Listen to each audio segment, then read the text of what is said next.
Welcome, to the Cursed Hour, where every whisper in the dark, every creak in the floor, might be something watching threes. If you found this channel, you're already part of the curse. The Watcher at the Edge. I live in a small home in a fairly decent neighborhood, and I also work from home. My world is quiet, contained within these walls, the rhythm of my days set by the hum of my computer. But lately, the quiet feels different, like it's hiding something. I have my office set up upstairs in a small room with my desk right by a window that faces the front of the house. The window is my connection to the outside. Fresh air, the chatter of birds, the occasional passing car. It was supposed to be my escape, not my vulnerability. I liked being able to open it for fresh air, or have the view when it was nice out. The street below was familiar, safe, until it wasn't. Something changed, and it started with him. I was doing my usual work at my desk when I noticed something out the window. There was a person, a man, standing at the bottom of my driveway. He wasn't moving, not pacing or checking his phone, not walking past it or stopping to tie a shoe or anything. He was just standing there and looking up at my house. His stillness was unnatural, his gaze fixed on my home. Was he watching me, or something else? I couldn't tell if he could see me in the window or not, but after only a few seconds of me looking at him, he walked away. I blinked, my heart unsteady. I thought it was really strange, but that was about it. What else was I supposed to think or do? I shook it off, diving back into emails, but a splinter of unease lodged in my mind. He'd be back. I didn't know it then, but I felt it. The next day, the air felt heavier. I got to work and was pretty busy the whole day. I had a lot of video calls with my coworkers.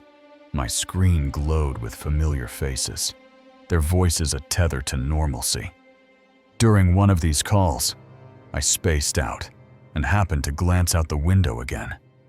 That man was there, standing in the same spot at the end of the driveway and looking up at the house, just like he was before. My breath caught. His presence was a violation, a shadow that didn't belong. Something about this time was 10 times more creepy and eerie. Why the hell was he back here? I stared, unable to look away. I must have stared off at him for a while because one of my coworkers noticed I looked worried and asked if everything was okay. I mumbled a lie, my eyes flicking back to the window. I said yeah, and tried to refocus on the meeting. I kept looking back, though. He was standing there for a minute. Then I looked back again, and he was gone. The street was empty, as if he'd never been there, but I knew he had, and I knew he'd seen me. The rest of my workday felt a drag on. I couldn't stop thinking about this random guy looking up at my house. I tried to rationalize it, a lost delivery driver, a curious neighbor, but nothing fit. When I got out of work, I went outside and walked around my driveway, looking for any reason for them to be looking up at my house like that. The pavement was clean, no clues, no answers. Everything looked normal. However, I did notice that the window of my office was visible and clear from where the man was standing, which means he could likely see me looking at him. The realization chilled me. He knew I was watching. Did he want me to? I went back inside and made dinner. The routine was supposed to ground me, but my hands shook as I chopped vegetables. I had a call with my brother that night, and I mentioned it. His voice was calm, practical, urging me to relax. He agreed it was odd, but said it was likely nothing. I wanted to believe him, but the knot in my stomach tightened. After getting off the phone, I sat down and watched TV, hoping to get my mind off of it. The screen flickered, but my ears were elsewhere, attuned to the world outside. Then I heard it. I was able to hear what I thought were footsteps outside my house. My body tensed, the remote slipping from my hand. I jolted up from the couch and stared at the front door. The footsteps were deliberate, each one a warning. The footsteps walked up, only stopping for a brief second, then walked away. I crept to the door, my pulse pounding. I hurried over to the door and looked out the peephole. I could only faintly see a figure walking down to the road. The darkness swallowed them. Once they were gone, I opened the door immediately. I noticed a note taped to the back. My fingers trembled as I pulled it free. It was short. It just said, "Pat, answer the door." My name, scrawled in jagged ink, stared back at me. How did he know? I was not only confused but horrified. How did they know my name? And what was the note even supposed to mean? There'd been no knock, no chance to answer. They didn't even knock or stay long enough for me to have answered the door. Not that I would have anyway. This was enough for me to call the police. My voice shook as I explained everything to the dispatcher. 2 officers came over, and I told them everything. They listened, their faces unreadable, jotting notes. Unfortunately, there wasn't all that much they could do. Though, they pretty much wrote it all down and said if something else happens, call them. Their words were hollow, offering no comfort. It really didn't make me feel much better. I thanked them, locked the door, and retreated upstairs. I stayed up late that night, laying in bed, unable to sleep. The house felt too big, too exposed. Every creak was him, every shadow his silhouette. The hours crawled, the silence oppressive. Then a knock at the front door echoed through the otherwise silent house. My body froze, the sound cutting through me like a blade. My body froze up. The silence of the house was now deafening as I listened in fear. Another knock, steady, unhurried. After a few seconds, they knocked again. My heart started beating faster. I grabbed my phone, my fingers clumsy as I dialed 911. I got my phone and called 911. They sent officers right away. But the knocks continued the whole time I waited. The rhythm was relentless, neither louder nor softer, just constant. It was as if he knew I was listening, waiting for me to break. Eerily. They never got louder or more rushed or aggressive. It was just the same knocking over and over, going through the hallways of my home. The operator on the phone updated me that the cops were 2 minutes out. My eyes were glued to the door, my breath shallow. Just after that, there was a longer pause between the knocking, 15 seconds, then 30, then a whole minute passed. The silence was worse than the knocks. When the officers showed up, nobody was at the door. The street was empty, the night still. They were too late again. I recounted everything, my voice cracking. I told them what happened, and they seemed to take it a little bit more seriously this time. But it still wasn't enough for them to do anything about it. They promised patrols, a small gesture. They said they would have an officer patrol around here for the next couple weeks. The days that followed were a blur of fear. Those weeks came and went, and the man never came back up to my door or to the end of the driveway, at least from what I know. The patrols came and went, their presence fleeting, but I never felt safe. I installed cameras, kept the curtains drawn, and slept with a light on. Every sound was a threat, every glance out the window a risk. The note was the worst part, my name, written by a stranger who knew where I lived, who watched me work. What did he want? To scare me? To lure me out? I searched online for similar stories, found nothing that matched. But the absence of answers only deepened the dread. My brother checked on me often, urging me to move. But this was my home. I wouldn't let a shadow drive me out, or so I told myself. I stopped opening the window. The fresh air no longer worth the risk. The driveway became a boundary, a line I checked daily for signs of him. Months passed, and the fear dulled, but never left. I still see him in my mind, standing there, his eyes hidden, his intentions a void. A neighbor mentioned a stranger asking about Pat at the corner store. But it could have been coincidence, or it could have been him, still out there, waiting. I live differently now, always looking over my shoulder. The cameras catch nothing, but I review the footage anyway. What if he's smarter than the lenses, slipping through the blind spots? The note is locked in a drawer, its words burned into my memory. Pat, answer the door. I never did, and I never will. But some nights, when the house is too quiet, I wonder if he's still knocking, somewhere just out of sight, waiting for me to let him in. The woman on the trail. The woods were quiet, too quiet. As I walked the trail to school, the morning air was crisp, the trees whispering secrets I couldn't hear.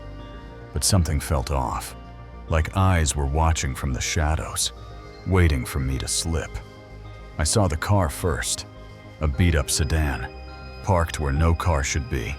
It blocked the dirt path to our house, its engine off, its driver still inside. My heart skipped. This trail was ours, private, hidden. Strangers didn't come here. She was in the driver's seat, a woman with hollow eyes and tangled hair. Her gaze locked on me, unblinking. As I passed, I quickened my pace, but her stare burned into my back, heavy with intent I couldn't name. That night, I told my parents. Their faces changed, pale, tense, like I'd unearthed something buried. They said she was lost, nothing more, but their eyes lied. For a week, they drove me to school, their silence louder than words. When I walked the trail again, she was back. Same car, same spot, same dead stare. But this time, she spoke my name, my full name, in a voice that chilled my blood. She knew me, and I didn't know why. My town was a sleepy place, tucked away in the woods, far from the noise of cities. The town I lived in was small, and I guess you could say, pretty old-fashioned compared to places nowadays. It was very woodsy all around, and the buildings and houses weren't so compacted together. Our house sat deep in the forest, on land my family owned. My home was out in the woods. My parents had a decent amount of land, and my dad had built the place with his dad. No pavement led to it, just a dirt trail. Anyway, it didn't have a real road or a driveway. It was more of a dirt trail. School buses didn't come our way, so I walked. So the school buses didn't have a stop at our place. I'd either have to walk a mile to my friend's house to get picked up, or just walk the extra distance straight to school. Usually I just walk all the way to school. One morning, everything seemed normal. This was a typical day as far as I could tell. I was walking down the trail from my home, enjoying the calm sounds of the woods. Then I saw it, a car, parked right on the trail. When I spotted a car up ahead, it wasn't my parents' car, or anyone else's that I knew, and it was just parked right on the trail. It didn't belong there. This trail only led to and from the house, so someone being on here was unusual. I'd never seen a stranger here before. I don't know if I'd ever seen a random car here at all before this. I hesitated, uneasy about passing it. I felt kind of uncomfortable having to pass it. Inside was a woman. Older, with dark circles under her eyes and messy black hair. There was a woman inside. She looked 35 or 40, with dark circles under her eyes and shaggy black hair. She glanced at me, and I looked away. She glanced at me, but I just looked down. Her stare lingered, heavy and unsettling. I could feel her eyes on me as I walked past, though. I hurried past, my steps quick. I picked up the pace and got to school. That night, I brought it up at dinner. At the dinner table that night, I mentioned it to my parents, asking who it was and why they were there. Their reaction was strange, tense, almost scared. Both of them looked worried and confused. They brushed it off, saying she was probably lost. They told me the woman must have just gotten lost, and I shouldn't worry about it. But their eyes betrayed them. But I could see the worry in their eyes. For the next week, they drove me to school, rearranging their early work schedules. They dropped me off at school for the next week, which was odd because they both started work early at dawn. So they must have called in late for the entire week just to drop me off. I thought they were overreacting. Honestly, I thought that it was an overreaction, as I felt I was old enough to handle myself. But I didn't argue. But I knew my parents were just being safe. After a week of no sightings, I felt safe again. During the last week that I'd been dropped off, we never saw the woman or the car, so I really wasn't worried at all anymore. I resumed my walk to school. I packed up my book bag and started walking. But she was back, in the same spot, watching me. However, this time when I got to that same spot in the woods, she was there again, sitting in her car, watching me. My pulse spiked. This wasn't chance. I had a mini heart attack. This was too much to be a coincidence. She only appeared when I was alone, showing up twice on the trail that was basically our driveway, sitting in the same spot, and only showing up when I was walking alone. I veered into the woods, avoiding her. I made the decision to cut through the woods instead of walking past her again. She noticed immediately. I took a few steps off the trail, but immediately the woman noticed. Her car roared to life, creeping closer. She turned her car on and drove up closer to me. I kept moving, pretending not to see her. I pretended to ignore her, walking faster into the woods. She got out, her steps heavy behind me. I heard her car door open and her footsteps on the leaves behind me. Then she spoke, my full name, soft and eerie, like a lullaby from a nightmare. But then she called out my name like my full name in this eerily calm and loving voice. I glanced back. Her face was blank, her eyes hollow. I turned my head and looked at her.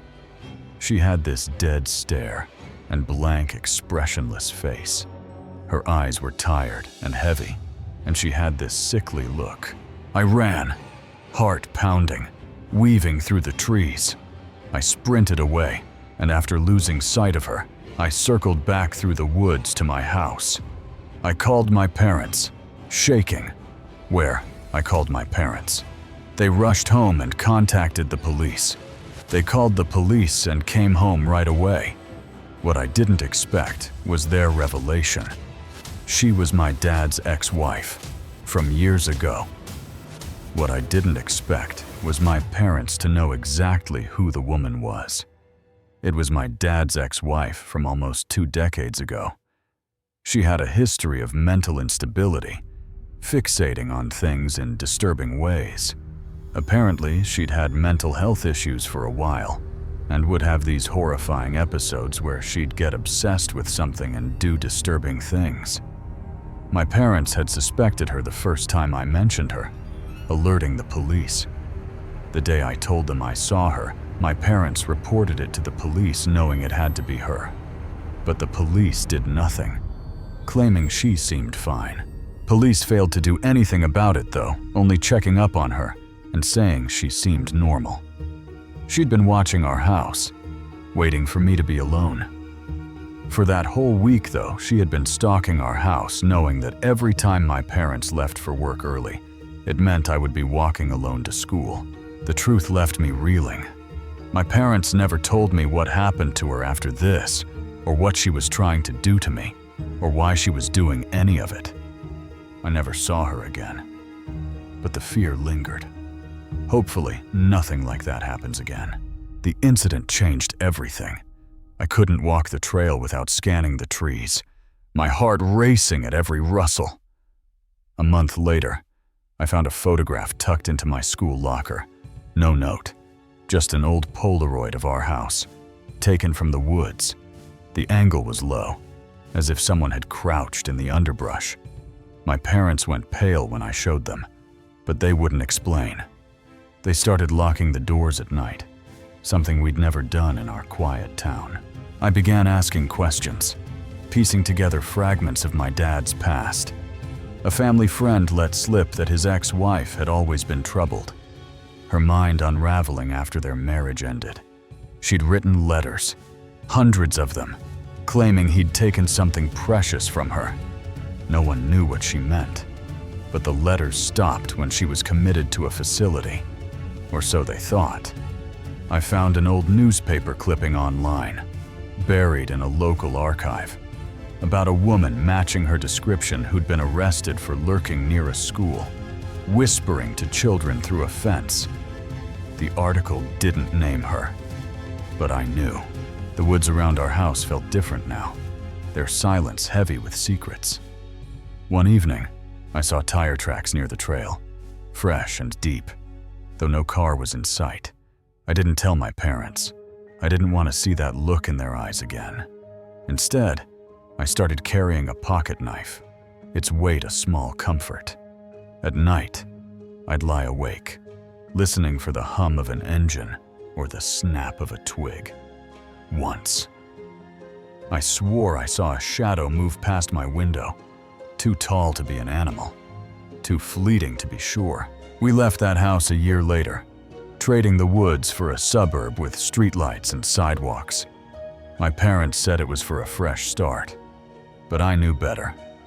They never spoke of her again, but I couldn't let it go. Last week, I received an email from an unknown address.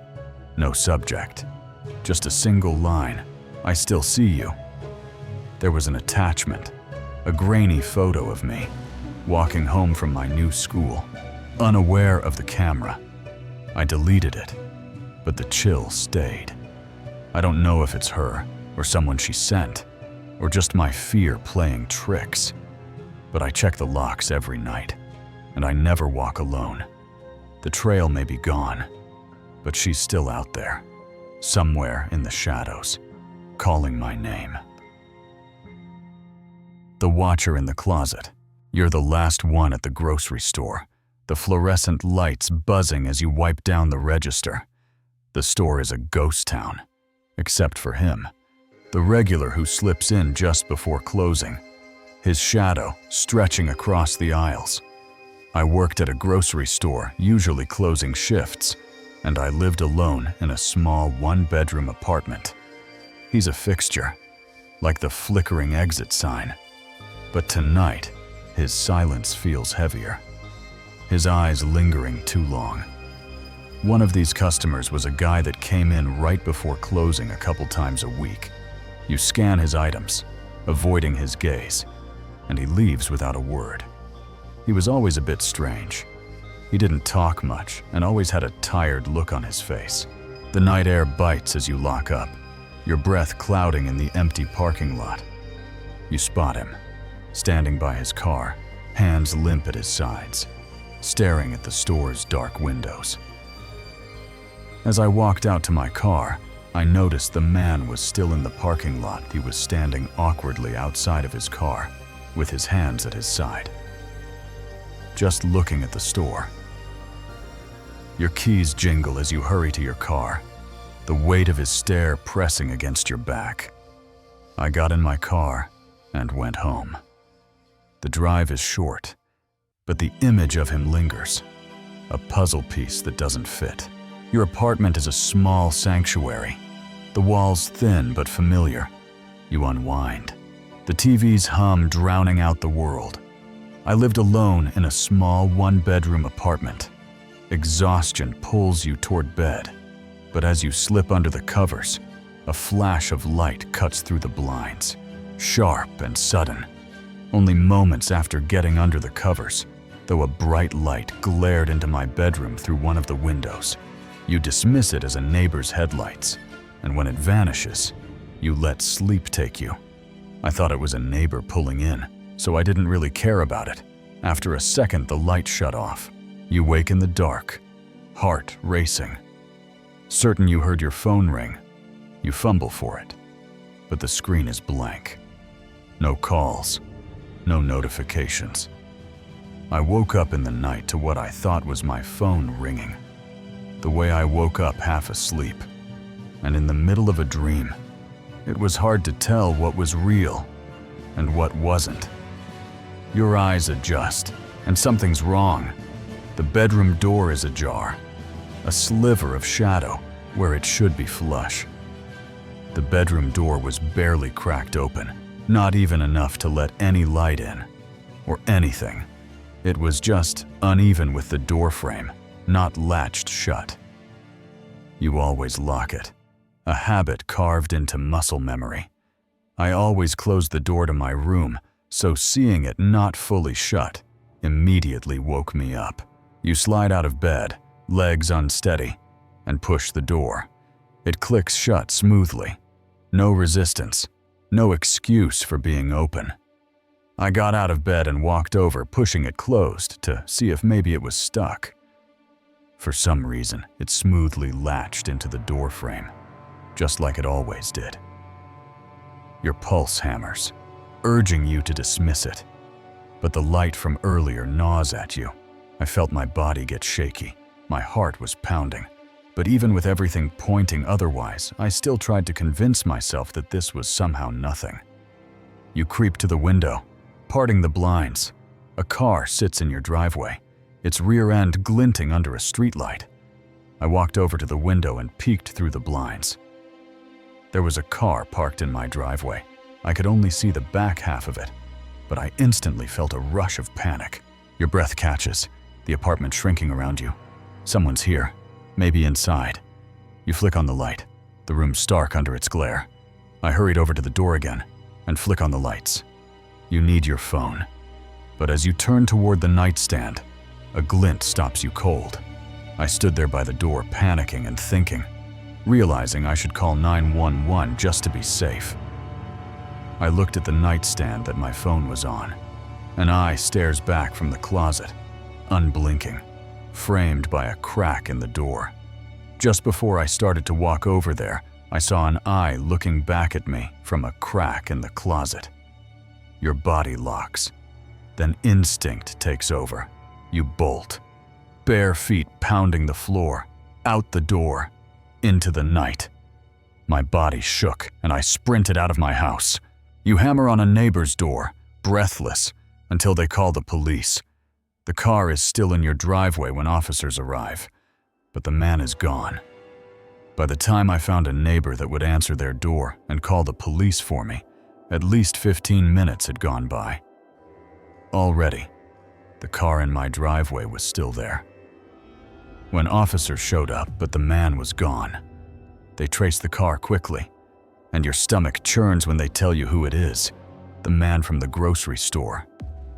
It didn't take long for them to use the car to track him down, though, and I felt nauseous when it turned out to be the man from the grocery store. His excuses are incoherent, a tangle of obsession and delusion. His reasonings for everything didn't make any sense, but it was clear he'd had his eye on me for a while now, and he was not mentally well. You learn he'd been watching you for weeks, memorizing your shifts, your routes. The phone ring you heard was his, silenced just as you stirred. I think the only reason I'd woken up that night was because the man's phone rang while he was hiding, and he silenced it just as I woke up. Without that, you might not have woken at all. If not for that, I don't know what would have happened to me, or if I'd even be here right now. The police find traces of him in your apartment. Fingerprints on the closet door. A receipt from the store in his pocket. He's gone. But the violation lingers.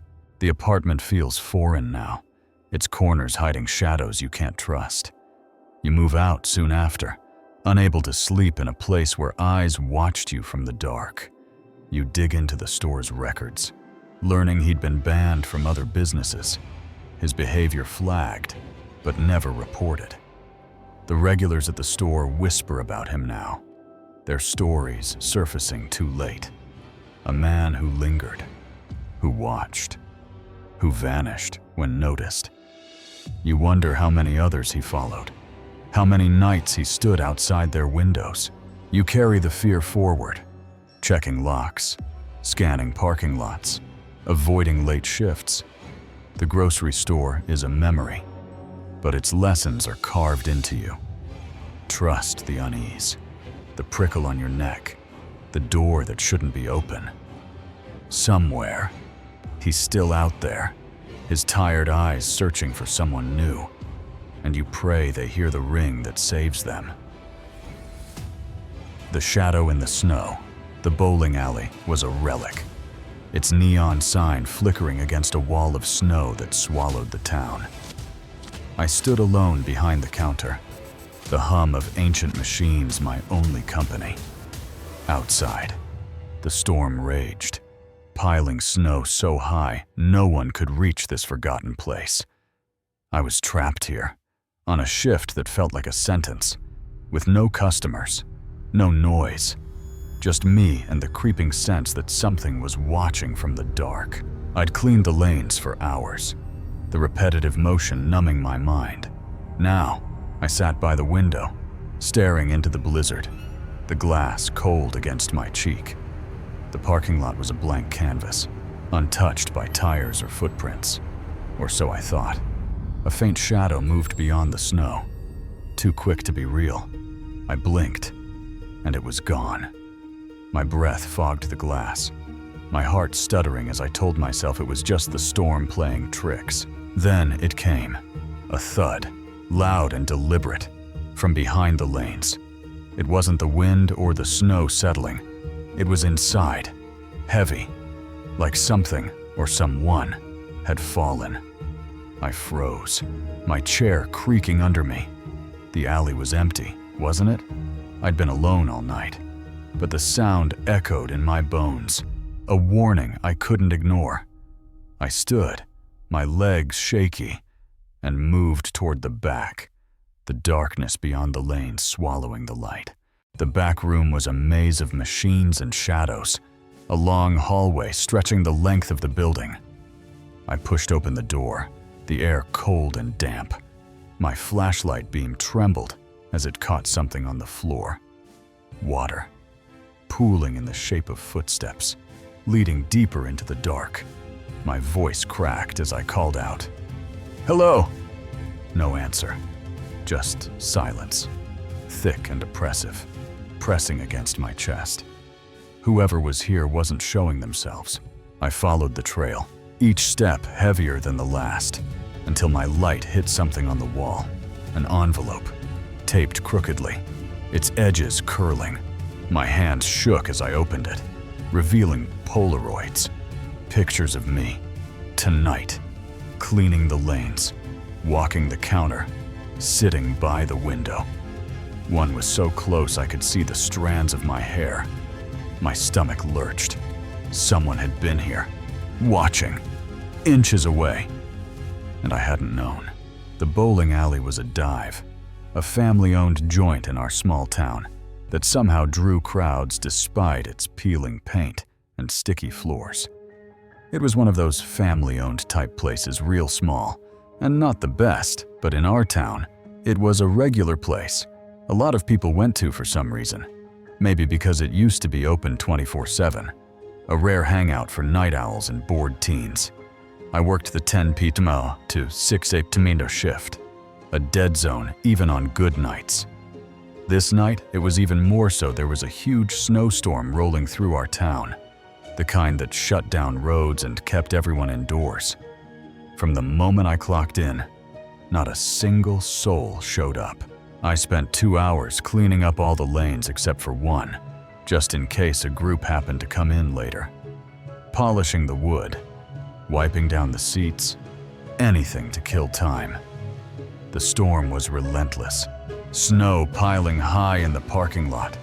I checked out the windows, the parking lot was empty, and snow was stacking up. A white wall that made the world feel smaller, quieter. No plow had come through, and I doubted anyone could drive in this mess. With nothing left to do, I pulled up a chair to the window and sat down, just looking out and resting as there was nothing else to do. My reflection staring back, pale and tired. The place had no cameras, no security, nothing. On slow nights like this, you could nap for hours and no one would care. I must have dozed off, lulled by the storm's howl. When it happened, there was a loud thud from behind the bowling lanes. Sharp, unmistakable, like something heavy hitting the floor. I jolted upright, my heart racing, the chair scraping against the tiles. I think I was half asleep when it happened, but I jolted up, my mind scrambling to make sense of the sound. Was it the storm? Snow on the roof? I stood, my legs unsteady, and headed toward the back room, where the machines and storage were kept. I got off the chair and walked toward the back room, each step echoing in the empty alley, the lanes stretching out like silent witnesses. The back room was where all the pins and bowling balls were stored, along with all the machines that run everything. It's basically a long hallway going the full length of the building, a cluttered, shadowy space that always felt too quiet. When I opened the door, it was completely dark, the light switch useless, the bulb long burned out. My phone's flashlight cut through the gloom, revealing the concrete floor, the stacks of equipment. I didn't hear or see anything at first until I looked down. There was water going down the hallway in a very clear footstep pattern. Wet, deliberate prints leading deeper into the hallway. My breath caught. My face went pale. The air suddenly too cold, too heavy. "Hello? Who's in here?" My voice trembled, barely reaching the end of the hall. I called out again, louder, but the silence swallowed my words. The footprints glistened, fresh, as if someone had just walked through. I followed them, my flashlight shaking, my pulse pounding in my ears. Then I saw it, taped to the wall, an envelope, its edges yellowed, like it had been waiting for me. My fingers fumbled as I tore it open. It was an envelope in it.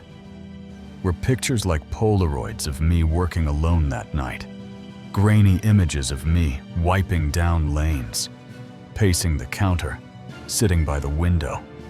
There were some of me cleaning the lanes and just walking around, and one was disturbingly close to me as I was sitting by the window. So close, I could see the texture of my jacket, the tilt of my head. Someone had been here, behind me, watching, breathing the same air. My legs buckled, the Polaroid slipping from my hands. I stumbled back, the hallway closing in, the footsteps gleaming like accusations. I felt like I was going to faint, my vision blurring, my chest tight. I ran, my sneakers slapping the concrete, back through the door, past the lanes, to the front desk.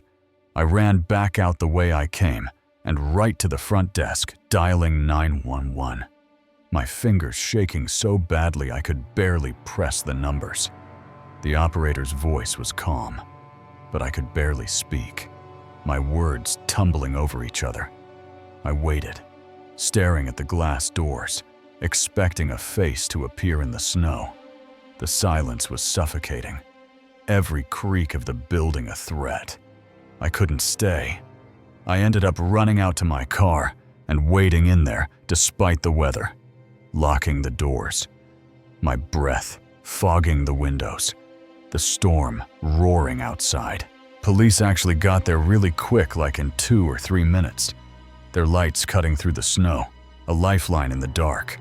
I showed them the Polaroids, the footprints, the envelope. They searched the back room, the lanes, the lot, but found nothing. No tracks, no fingerprints, no sign of anyone. Whoever had been stalking me that night left no traces, the storm erasing their path, the alley's lack of cameras betraying me. The trashy place didn't have any cameras, so there was nothing else to go on, just my word and a handful of photos that made my skin crawl. The officers were kind, but I could tell they had little to work with. They suggested it might have been a prank, but their eyes said they weren't sure. I went home that night, the Polaroids burning a hole in my pocket. I don't know what that person was trying to do, or if it was just some sick joke or what. But the thought of someone standing so close, watching me, capturing me, made sleep impossible. I kept working at the alley for a few months, but every shift was torture. I'd jump at every sound, check the back room obsessively, avoid the windows. Since then, I didn't have anything else happen. I quit a couple months after, though, leaving behind the lanes, the storm, the shadow that had haunted me. But I kept the Polaroids, tucked in a drawer, a reminder of the night I was hunted in a place that should have been safe. The weeks after were quiet, but different. I started noticing things. Cars idling too long in the lot, shadows moving just out of sight. My coworkers laughed off my story, calling it a small-town prank. But I saw the unease in their eyes. I stopped taking breaks by the windows, kept my phone charged, and parked closer to the door. The alley felt different now. Its dim lights and creaking machines no longer just annoying, but threatening. I'd catch myself staring at the back room door, wondering if the footsteps would return. If the envelope was just the beginning, quitting was a relief. But the memory lingered. I moved on to other jobs, brighter places with cameras and crowds, but I couldn't shake the feeling of being watched. The Polaroids stayed with me, a secret I didn't share, their edges curling with time. Sometimes, late at night, I'd pull them out, staring at my own face, frozen in moments I hadn't known were stolen. Who was out there? In the snow? Behind me? What did they want? I'd never know. But I learned to trust the prickle on my neck, the instinct that saved me from whatever waited in that dark hallway. Whispers in the storm. I was staying at my friend's place for the weekend.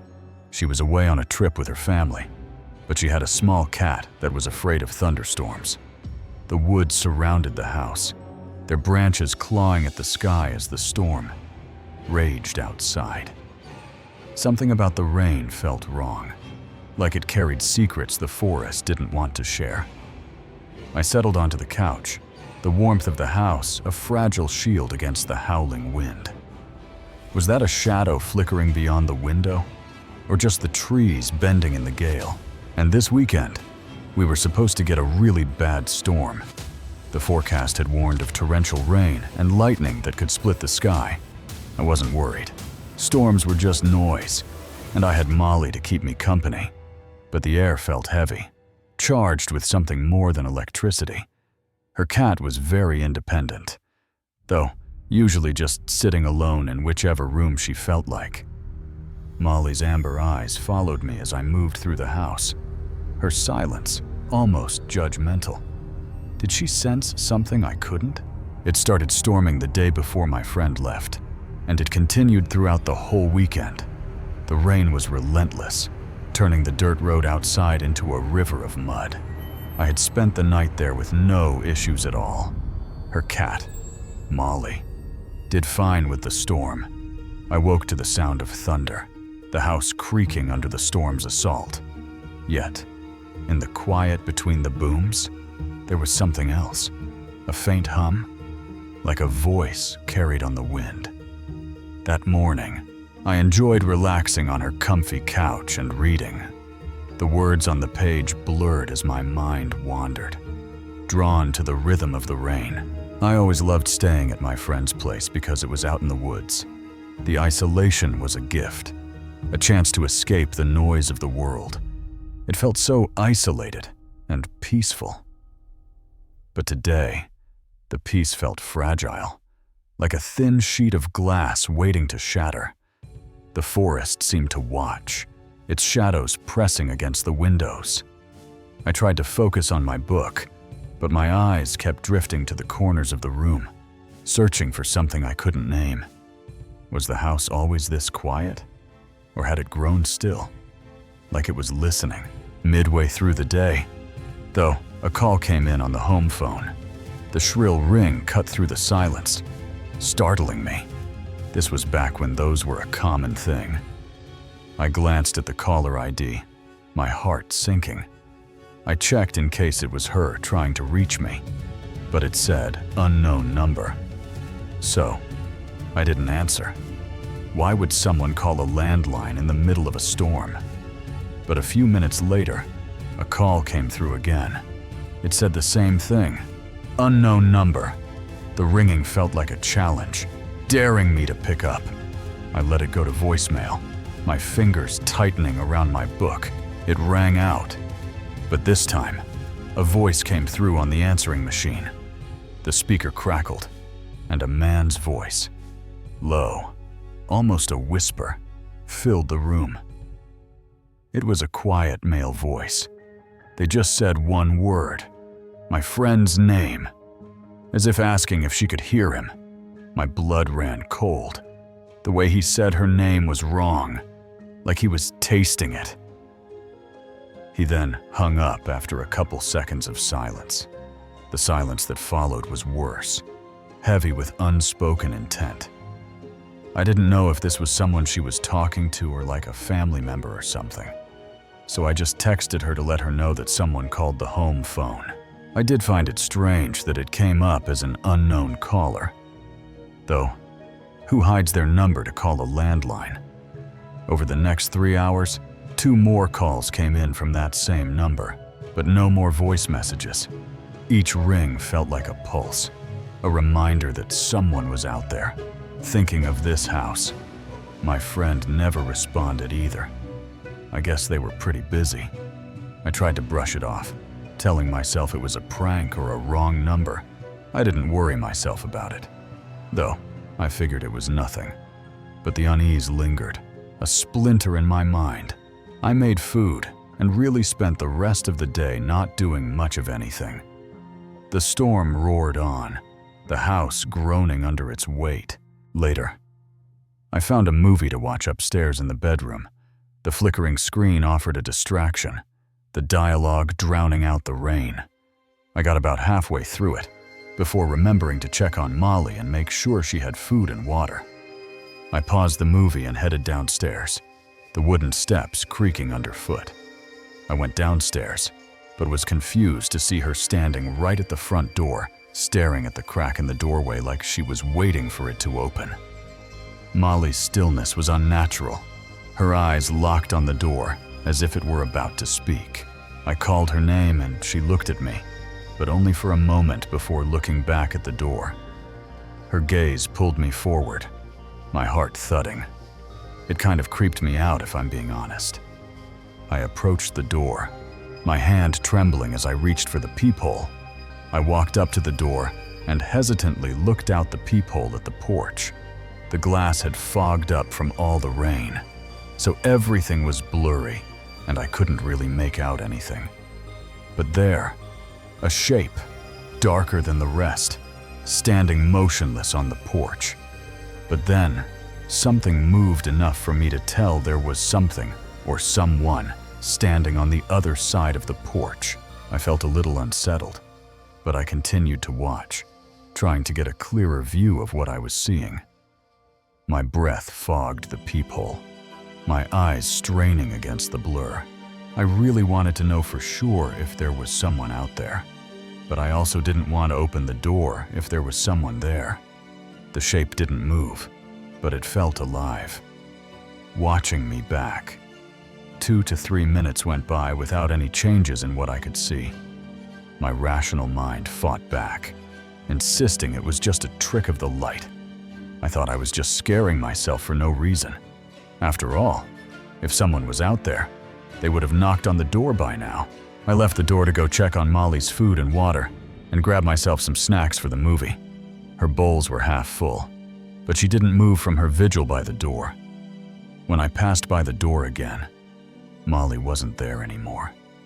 My stomach twisted. I looked out just to double check, and something looked different. It was still fogged up and blurry, but one of the shapes I saw wasn't there anymore. Like it just disappeared. Had someone been there, standing inches from me, separated only by a thin pane of glass? Was there really someone standing there the whole time, feeling off about everything? I picked Molly up and brought her to the bedroom with me. Her warmth was a small comfort, but her eyes kept darting to the door.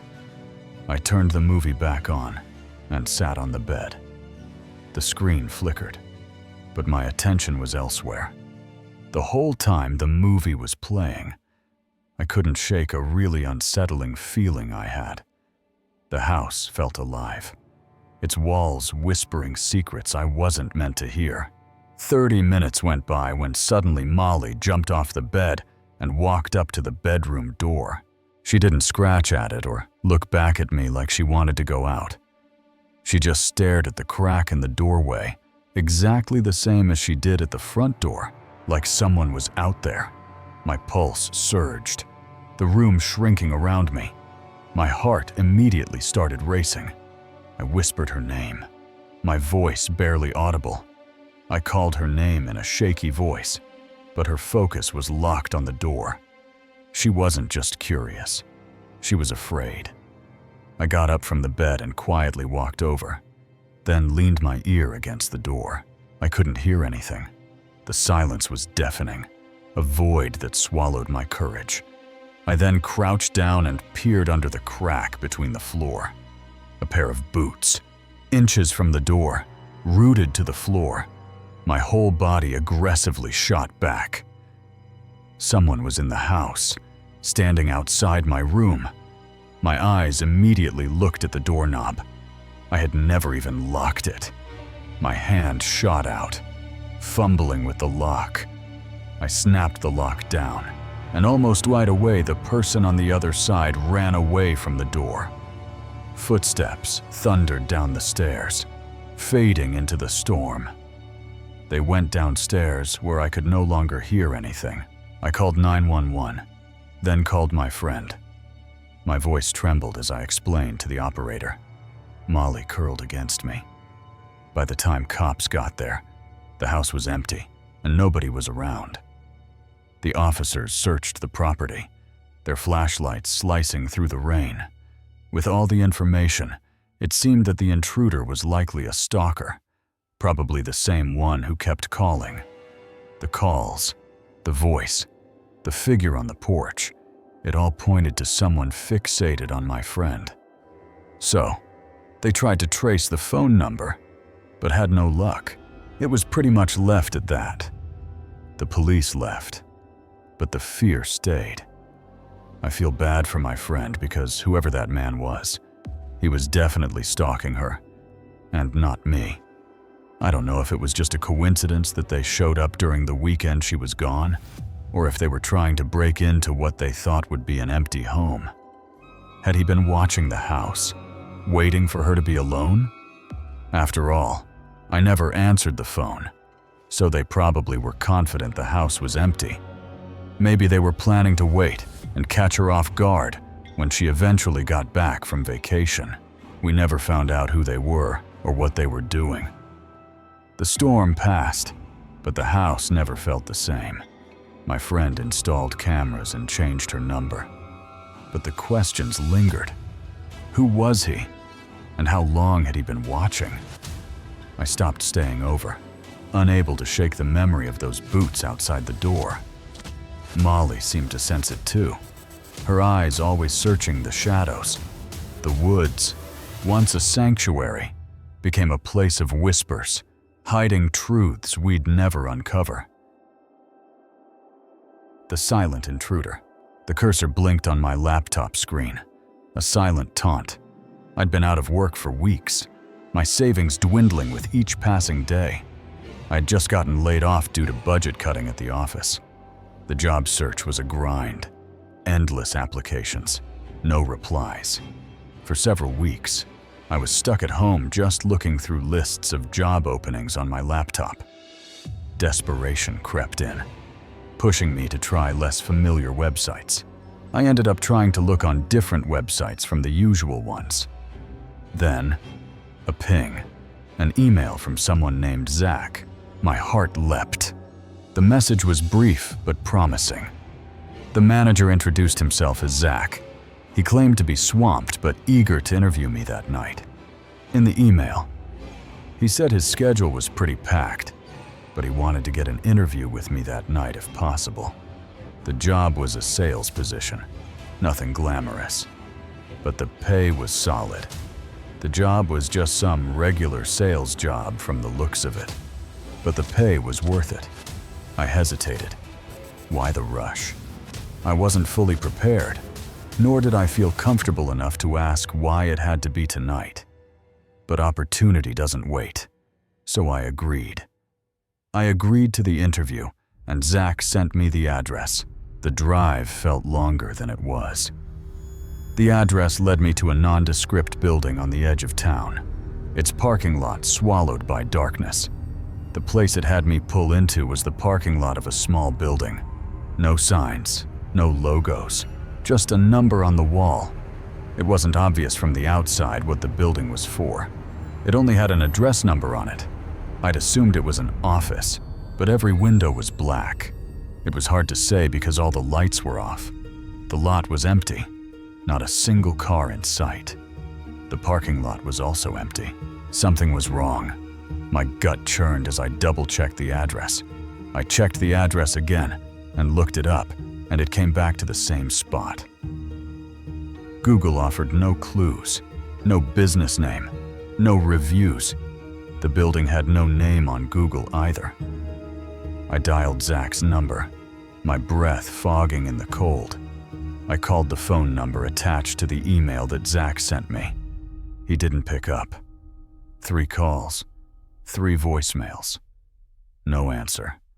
I called a couple more times and still got no answer. At 7:45, I gave up. I waited until 15 minutes past the scheduled time, then decided to leave. The night felt heavier as I drove home. The whole thing reeked of a scam. The whole thing felt sketchy, and in hindsight, I should have been more aware to the possibility. I cursed myself for not researching more, for letting desperation cloud my judgment. I drove home. I was upset about the waste of time. But overall, I just wanted to move past it. Back at my apartment, I vowed to stick to reputable job boards. I told myself I'd stick with the regular job search websites and would continue the search in the morning. I grabbed a beer and sank into the couch. The TV's glow a small comfort. I grabbed a beer from the fridge and sat on the couch, open and turning on the TV. The hours slipped by, the drone of late-night shows lulling my frustration. With no job, I had no bedtime, so I pretty much just chilled on the couch until I felt sleepy. But something kept pulling my attention, a faint noise from upstairs, like a floorboard settling. Throughout the hours, though, I kept hearing something upstairs, just like a in the ceiling. I glanced outside, expecting wind, but the night was still. I checked out the window a couple of times to see if it was windy outside, but it wasn't at all. It was nothing. I told myself. The creaking didn't concern me really. It didn't sound abnormal by any means. Exhaustion finally won. I think I got tired around 1000 p.m. I switched off the TV and lights, dragging myself upstairs. I shut off the TV and the downstairs lights, then walked upstairs to the bedroom. My bed was a welcome escape, and sleep came fast. The last thing I remember was getting in bed and laying down, falling asleep really quickly. But peace didn't last.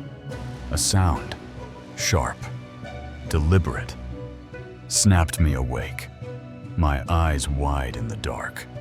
Before suddenly I was awake again, the room was a void, black and suffocating. My pulse thrummed as I lay still, straining to hear. My eyes were opened to the pitch-black room. There it was again, that same noise, now closer, from across the room. As I laid there, I heard that same sound that I'd been hearing. It was close to me, like somewhere on the other side of the room. I squinted into the darkness, my vision useless. I looked over with my tired eyes, barely seeing anything in the dark. Then, a new sound. Slow, deliberate, unmistakable.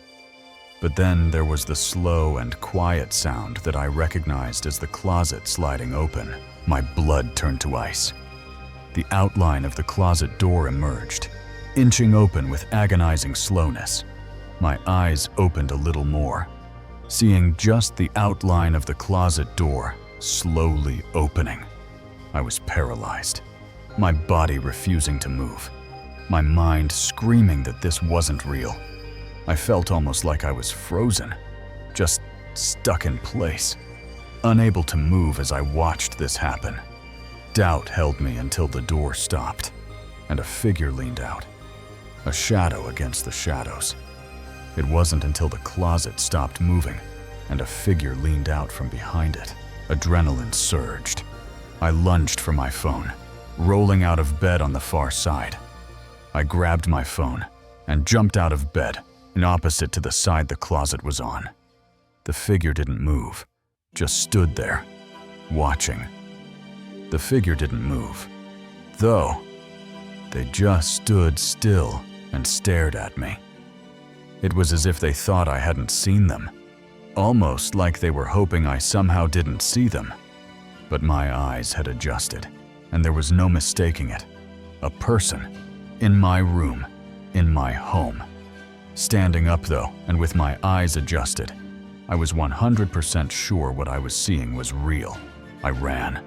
My bare feet pounded the floor as I bolted out of the room, down the stairs, and out the front door, dialing 911 as I went. I ran out of the room and left my house as I spoke to a 911 operator. The cold November air hit me like a slap, but I barely felt it. It was probably dumb of me, but I stood in my front yard and watched through my front door at the staircase. I kept my eyes on the open door, the staircase a dark tunnel. I didn't want whoever was in there to leave without getting caught. It was reckless, stupid, even, but I couldn't let them slip away. Obviously, they could have been dangerous and armed, so it wasn't the smartest decision. The operator's voice was steady, grounding me as I whispered my address. Minutes later, headlights pierced the night. 2 police cruisers. A few minutes later, 2 cops showed up. I pointed to the stairs, explaining where I'd seen the figure. I never saw anyone come down the stairs, so I told them where I last saw the guy. The officers moved inside, flashlights cutting through the dark. Moments later, they emerged, dragging a man between them. They went in and found him still hiding in the closet. He was a nightmare made flesh. Long, greasy hair clung to his face, his clothes filthy, his eyes wide and unblinking. When they pulled him out and dragged him into the car, I couldn't believe how disturbing this guy looked. Oily, long and messy hair, disgusting clothes, and these wide, unfriendly eyes. He didn't speak, didn't resist, just stared as they cuffed him. He didn't say a single word as to what he was doing. The days that followed were a blur of police reports and sleepless nights. It only took a couple days to get the whole story. The man wasn't Zach, if Zach even existed. He had made these fake job listings on multiple sites, hundreds of listings, across countless platforms, all fake, all designed to lure people like me. There were actually hundreds of fake listings he made, all for different types of jobs. He'd gotten my resume, my address, my schedule. Disturbingly, he had all my info from the resume I sent in. He'd planned it all. The interview was a ruse to get me out of the house. He knew exactly when I'd leave my house for the interview. So he broke in while I was gone. He'd slipped in while I was at that empty building, hiding in my closet, waiting. That whole night, he was in my home with me and just a couple feet away while I was sleeping. The thought made my skin crawl. Hours spent unaware, vulnerable, with a stranger lurking just feet away. However, we still never got an answer as to what he was planning to do. The police couldn't pin a motive.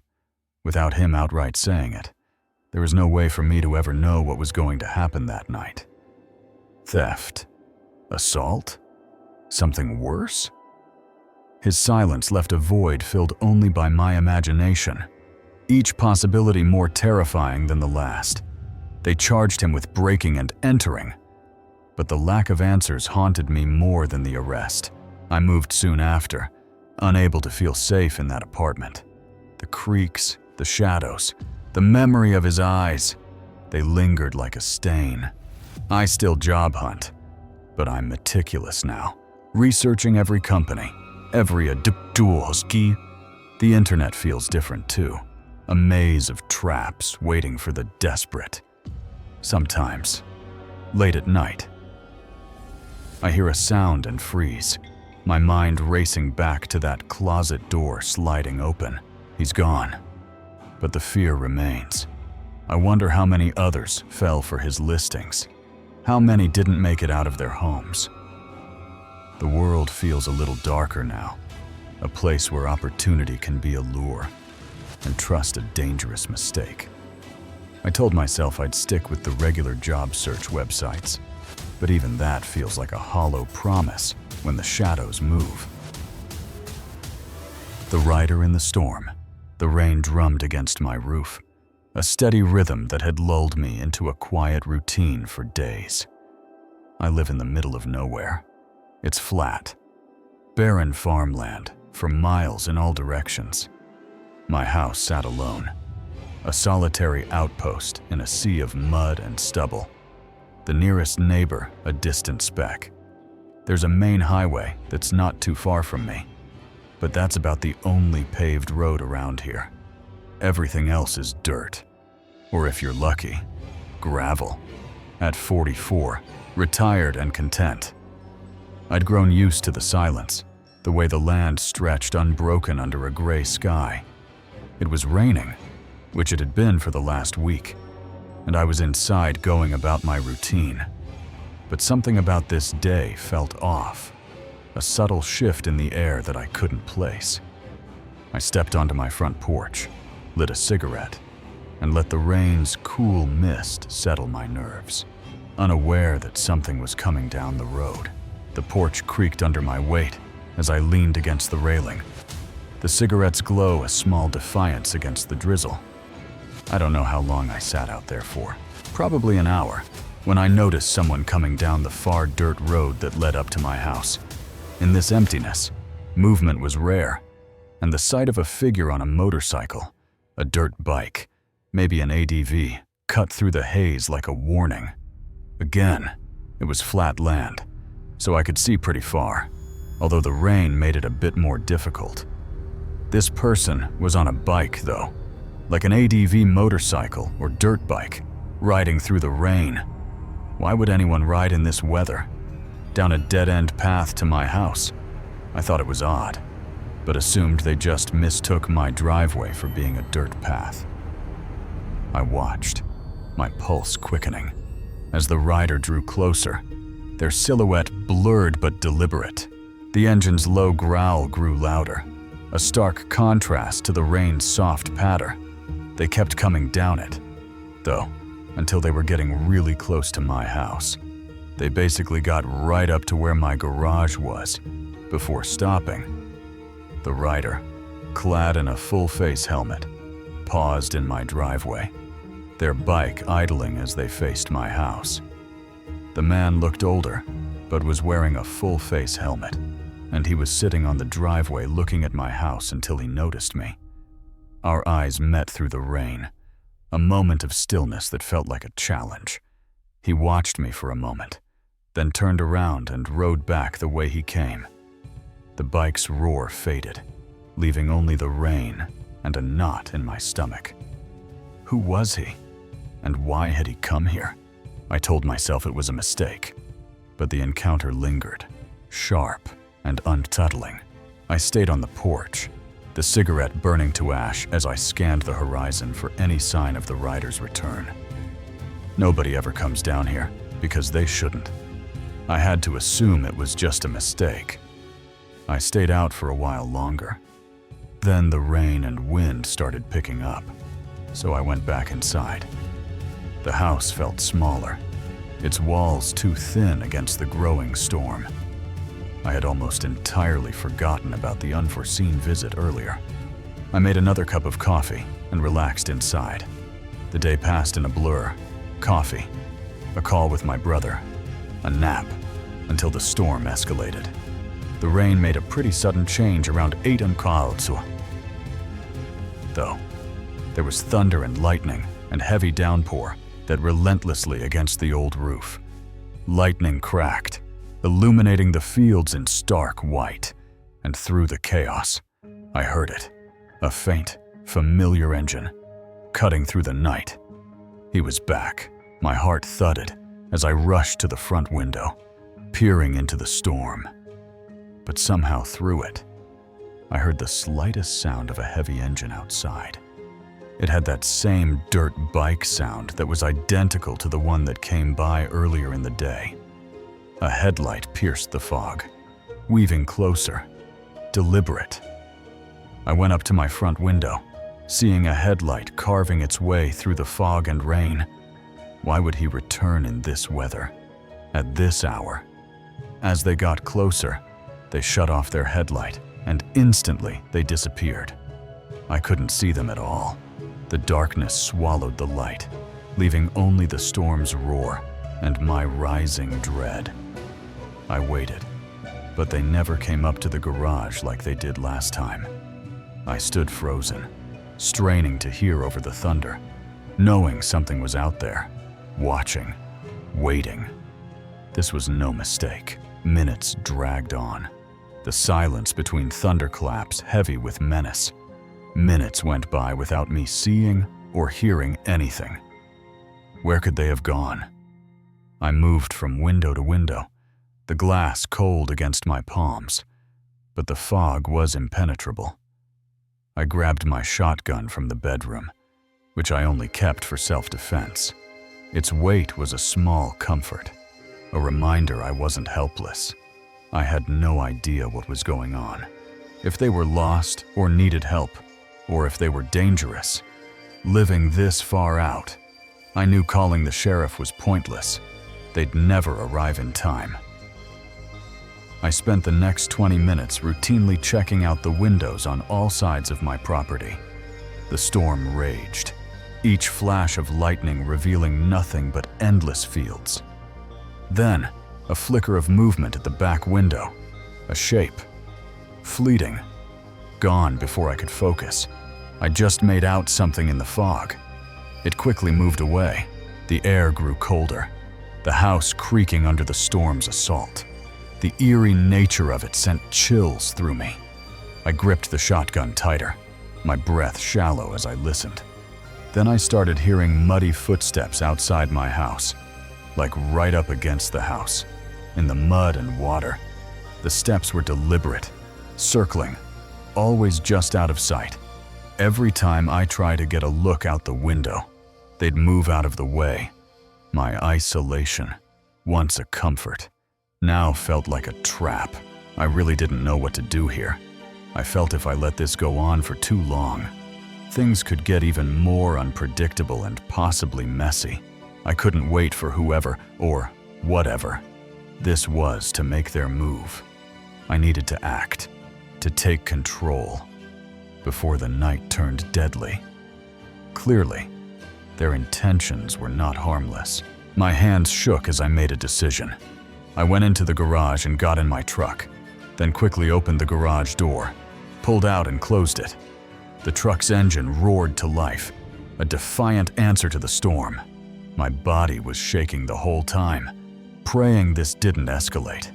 I drove a short distance from the house, then spun around, facing the porch. I moved the truck further out front and spun around to face the house. Finally, I turned on the high beams and the bar lights on the front. The lights blazed, cutting through the rain and fog, illuminating every inch of my property. It immediately lit up my entire house, and standing right outside of one of the windows was a man. He was in full black clothing and holding a hammer in his right hand. He froze, caught in the glare, his face hidden, but his intent clear. The man sprinted off behind the house. I held my breath, the shotgun across my lap. As he vanished into the dark, I saw him get on his bike, which was laying in the grass far off from the house. He rode off into the dark. The bike's engine faded, swallowed by the storm. But I didn't move. I stayed up that entire night. Every creak of the house, every gust of wind, kept me on edge, expecting his return. The next day, I went into town and notified the sheriff's office of the encounter. The sheriff listened, his face grim, but with no clear description. There was little they could do. I don't know who that was, but seeing the hammer in his hand, it seems clear he was trying to break inside and probably had malicious intent. I thanked my instincts for acting when I did, knowing how close I'd come to disaster. Luckily, I didn't have to find out the hard way. The days that followed were quiet, but the silence felt different, charged, watchful. I started noticing things. Tire tracks in the mud near the property line, a broken fence post I hadn't seen before. The storm had washed away most evidence, but the memory of that hammer, glinting in my truck's lights, was seared into my mind. I installed motion sensor lights around the house, their harsh glow a nightly ritual. One evening, while checking the perimeter, I found a scrap of black fabric caught in a thorn bush, damp and frayed. Was it his? I burned it, refusing to let it haunt me. But the questions remained. Why my house? What did he want? The highway's distant hum, once a comfort, now sounded like a warning of how easily someone could come and go. I started asking around in town, cautious not to sound paranoid. The bartender at the local dive mentioned hearing about a drifter on a motorcycle, spotted at gas stations along the highway, always paying in cash. An old farmer, his hands gnarled from years in the fields, recalled a similar figure lingering near his barn weeks earlier. "Some folks don't belong out here," he said, his eyes narrowing. The sheriff's office called a week later, saying they'd found an abandoned bike in a ditch 30 miles away, but no owner, no leads. The more I learned, the less I understood. Was he a lone predator, or part of something larger, scouting isolated homes like mine? The flatness of the land, once a source of peace, now felt like an invitation to those who thrived in the dark. I upgraded my defense, new locks, a heavier gate, a camera trained on the dirt road. The shotgun stayed closer now, no longer just a precaution. I stopped smoking on the porch at night, the open space too exposed, too vulnerable. But I refused to leave. This was my home, my sanctuary, and I'd fight to keep it that way. One night, weeks later, the motion lights snapped on, casting a stark glow across the yard. I grabbed the shotgun, heart pounding, but saw only a deer, its eyes glinting in the beam. The relief was fleeting. The rider was gone, but the fear he'd left behind lingered, a shadow that no light could fully banish. I knew one thing: if he ever returned, I'd be ready, and this time, I wouldn't let him slip away. The man in the ceiling. I worked night shifts at a 7-Eleven. The job was a means to an end, a way to pay for my online college courses while I juggled assignments in the quiet hours. The store was my sanctuary, a fluorescent-lit bubble where I could study undisturbed. I was still doing online school at the time and figured most of my shifts would be slow enough for me to get some schoolwork done during my shifts. The plan worked beautifully. Customers were rare, especially on bad weather nights. But some nights, the quiet felt too deep, like it was waiting for something to break it. For the most part, this actually worked out. I'd be the only one there, and it would never really get busy. I'd set up at the counter, laptop open, the hum of the coolers my only company. Until he walked in. Whenever someone would come, I just pushed my laptop aside, and when they left, I'd continue my school stuff. It was a rhythm I'd mastered, seamless and predictable. It was very cold and rainy outside, which always made me happy because almost no customers would come in. The rain battered the windows, the world outside a blur of gray. I was alone, or so I thought, lost in my work, unaware of the eyes that might be watching. I had my laptop out and was focused on school when the front door opened and a man walked in.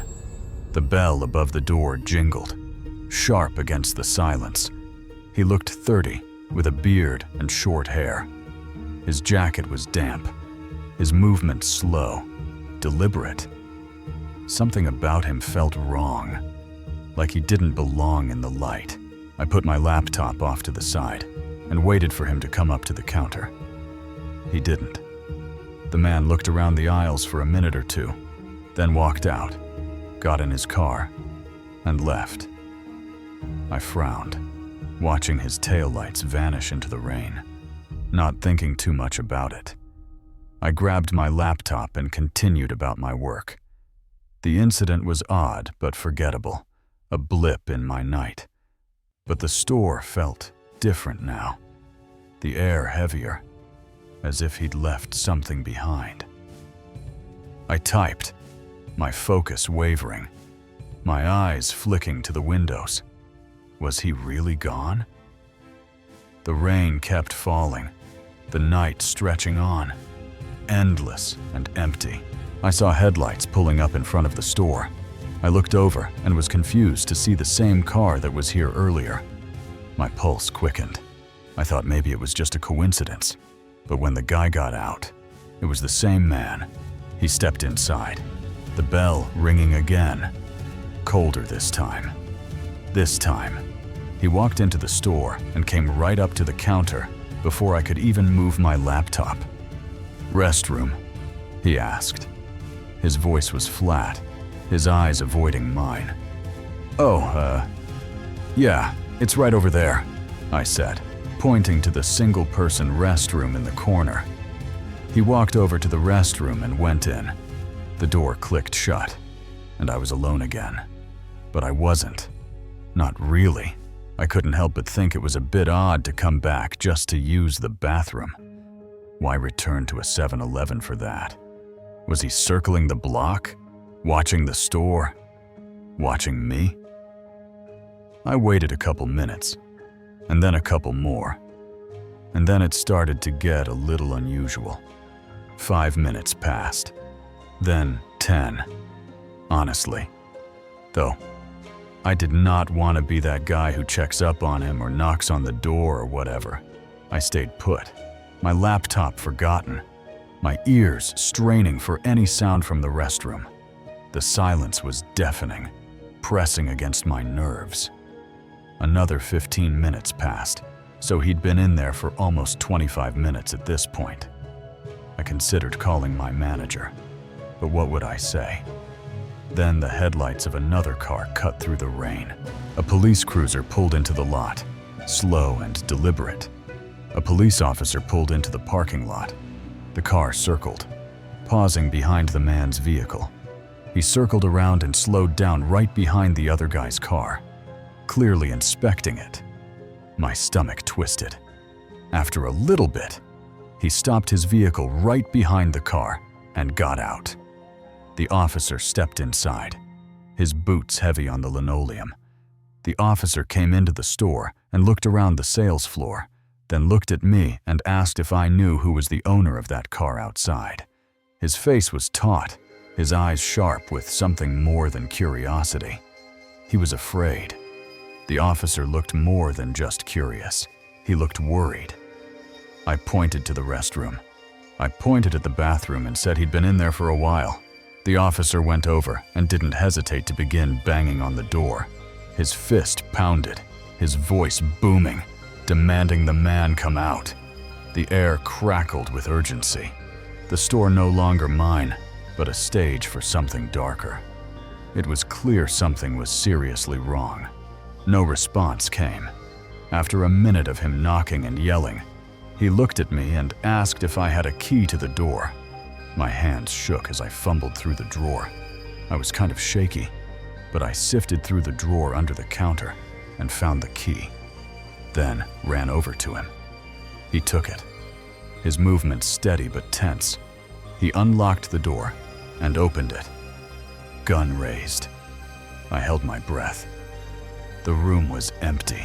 I stared, my mind refusing to process it. I couldn't believe it. The officer stepped inside, his flashlight sweeping the small space. After getting interrogated for a minute, I assured the cop that he had gone in there and never came out. I wasn't lying. He hadn't passed the counter, hadn't slipped out. Where was he? The officer did a more thorough search and happened to notice the ceiling was accessible. The panels above were loose, the kind you could push up. My blood ran cold. It was one of those ceilings that's made up of panels where you could just push them out. The officer's eyes narrowed. I guess the man had gotten on top of the sink and was able to haul himself up. The officer called in backup. The radio crackled. Urgent voices filling the store. I stood frozen. The counter my only anchor. As the truth sank in, he was above me. All this time. Within 15 minutes, they found the man hiding inside the ceiling. Flashlights pierced the darkness above, shouts echoing as they dragged him down. They got him out and arrested him. His face was pale, his beard matted with dust, his eyes wild but silent. As I've been told, the guy was on the run after doing some absolutely horrible things to several random and innocent people. The officer's words were clipped, sparing me the details, but not the weight. They got a description of his car and caught his license plate on a store camera. The officers made it seem like I was lucky. Lucky to be standing there, unharmed, my laptop still open on the counter. But I didn't feel lucky. The past individuals he had harmed were all alone in the middle of the night, either working or just walking around outside. Like me, alone, in the dead of night. Whether the man was trying to hide in the ceiling because he knew the cops were after him, or he was doing so to try something on me, is unclear. The ambiguity was worse than any answer. Had he been waiting up there, watching through a crack, planning? Thankfully, he's locked up for good. The store never felt the same. I kept working there, but I stopped bringing my laptop, stopped trusting the quiet. Every jingle of the bell was him. Every shadow, his shape. The manager had the ceiling sealed, the panels replaced with solid drywall. But it didn't help.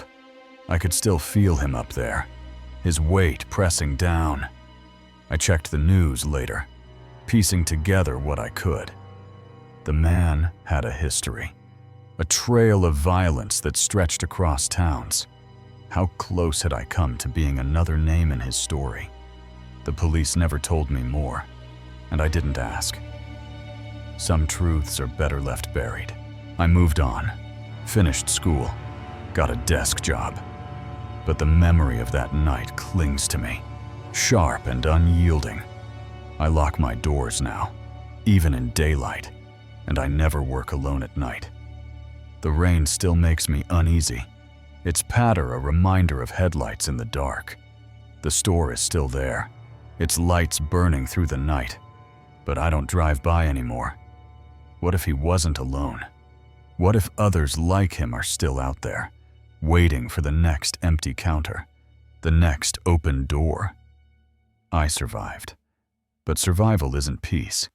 It's just a pause, a breath before the next bell rings. Intruders in the dark. The city never slept. But at night, it turned feral. As a security guard, I walked the lot of a mid-sized office building, my flashlight cutting through the dark. The streets were alive with distant sirens. But here, it was just me, and the feeling that something was watching. I saw them first across the road, 2 figures, barely visible, standing still under a broken street lamp. Their faces were shadows, but their eyes glinted, fixed on me or the building. My pulse quickened. They weren't just loitering, they were planning. The second time, they were bolder, closer, their silhouettes sharper in the moonlight. I stood my ground, hoping to scare them off, but their gaze didn't waver. When they finally vanished, the air felt heavier, like they'd left something behind. Inside, the building was a maze of silence, its hallways too long, its corners too dark. A noise, faint, unnatural, echoed from the break room. I froze, my hand on my radio, knowing I was alone. Or was I? The tapes told the truth. I didn't want to see. They'd been inside, steps away, while I ate my lunch, oblivious, armed, masked. They moved like ghosts, and I'd let them slip through my fingers. They were gone, but the question lingered. Would they come back? Crime was a fact of life in the city. I'm a security guard for a mid-sized office building. It's located right in the center of the city around here. Crime rates are pretty high. Break-ins were common, costing businesses thousands. So it's not uncommon for businesses to have huge losses from break-ins at night. I usually had a partner, but not this time. I usually have a co-worker with me. But during this month, I was alone while the company I worked for was training up a new employee. I didn't mind. I didn't mind it at all, though being alone was more boring and made it harder to stay awake. Partners could be a hassle anyway, but having a partner sometimes could get annoying, depending on who it is. One night, while patrolling, I spotted trouble. I was patrolling the lot like usual and noticed a couple guys far off on the other side of the road. They stood in the dark, staring my way. They were standing around in the dark, looking in my direction. I couldn't tell if it was me or the building they watched. I don't know if they were looking at the building or watching me, but it gave me an uneasy feeling. They were gone by my next round. The next time I made my rounds, they were gone. I noted it, but moved on. I took a mental note of it, but I didn't think about it too much. The night stayed quiet. The rest of the night was quiet. Days passed without incident. But then they returned. But then one night at the end of the week, I made my rounds outside and saw them again. Same spot, same eerie stare. They were in the same spot as last time, standing in the dark and watching me. It unnerved me. It made me uncomfortable again. I lingered, hoping to deter them. So instead of continuing my rounds, I stayed out on that side of the building. Maybe if they saw that I noticed them, they would leave. After pacing, they left.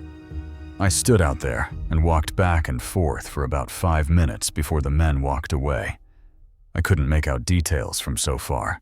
As I was out there, I tried to take notes of what they looked like, but there really wasn't much I could make out from that distance.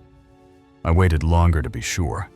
I stayed out for another 10 or 15 minutes after they left, making sure they didn't come back. I went inside, needing a break. Then I went back inside with them gone. I figured now was a good time to head to the break room and take my lunch. In the break room, I relaxed. The break room was at the far end of the hallway in the back of the building. I sat at a table and started eating while scrolling on my phone. A strange sound stopped me cold. When I suddenly heard a noise, I put my phone down and looked at the door to the hallway. It was unfamiliar. I never heard any noises like that before. I checked the doorway, but heard nothing more. After a few seconds, I got up and walked over to the doorway. I stood there for a good 30 seconds waiting to hear anything, but it all seemed so quiet that I figured it must have been nothing. I finished eating and checked the system. I went back and finished my lunch afterward.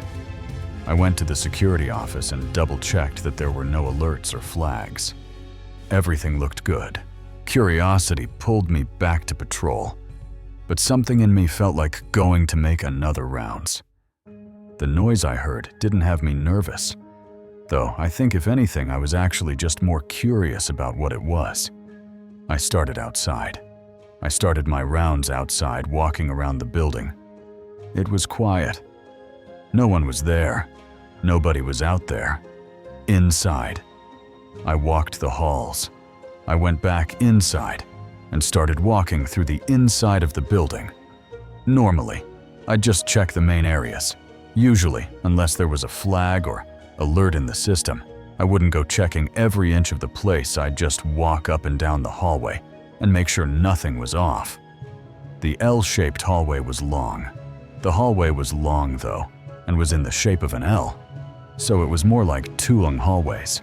At the end was an old emergency exit. On one side was the main door, and on the other side there was a door to a mini stairwell that had an emergency exit door. It was outdated, not wired to the system. It was one that was original to the building, so one of those old heavy metal doors, and as far as I knew, it wasn't connected to the security system because of how old it was. A padlock secured it. To bypass this, the company just put a huge padlock on it and bolted it shut to essentially make it useless. But when I looked, the lock was broken, the door ajar. However, when I got to the end of the hallway and looked through the door window into the stairwell, I was in complete disbelief. The padlock was snapped in half, laying on the ground, and the metal door had been forced open. Panic hit. I felt lightheaded as I hurried back to the security office. How had I missed this? If someone had broken in, how the hell did they slip past me unnoticed? Surely I would have seen or heard them. The tapes revealed the truth. I started scanning through the tapes. I got to the point where I was standing outside watching the two men. While I watched them, they circled around, broke in. After they left, I stayed for a bit. To keep watch during that time, they came around to the back of the building and snapped the lock off, breaking in and going into the workrooms. They were inside while I was...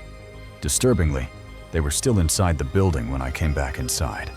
One was feet away as I passed.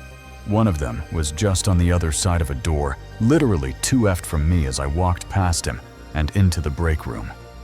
The noise was them.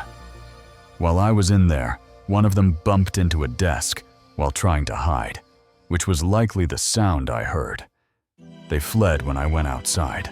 When I went back outside to do my rounds, that's when they made a run for it. They were armed. On the tapes, it was pretty clear that they both had weapons, either large knives on their belts, or possibly even small firearms, which makes me think they were prepared to take me down if it came to that. I called the police. I called the police and handed over the tapes. The footage was useless, blurry, faces hidden, but nothing ever came of it. They weren't great quality, and the men had their faces covered. The company reported losses.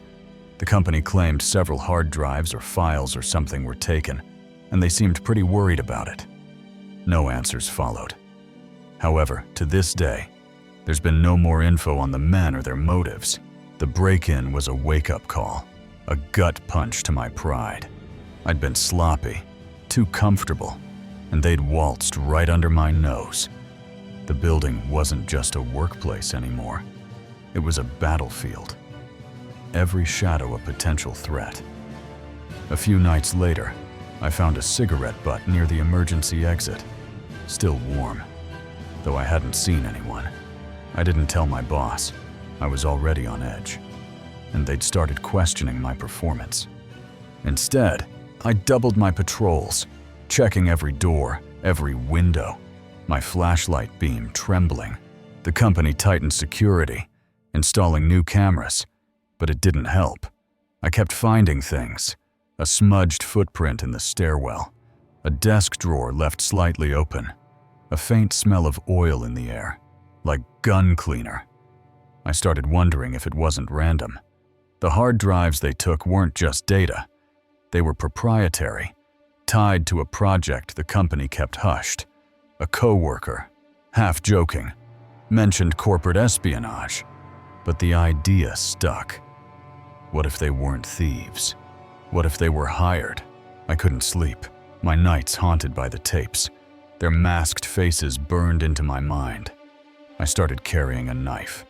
Illegal, but necessary. Its way to grim reassurance. One night, I caught a flicker on a new camera, a figure, just outside the lot, watching.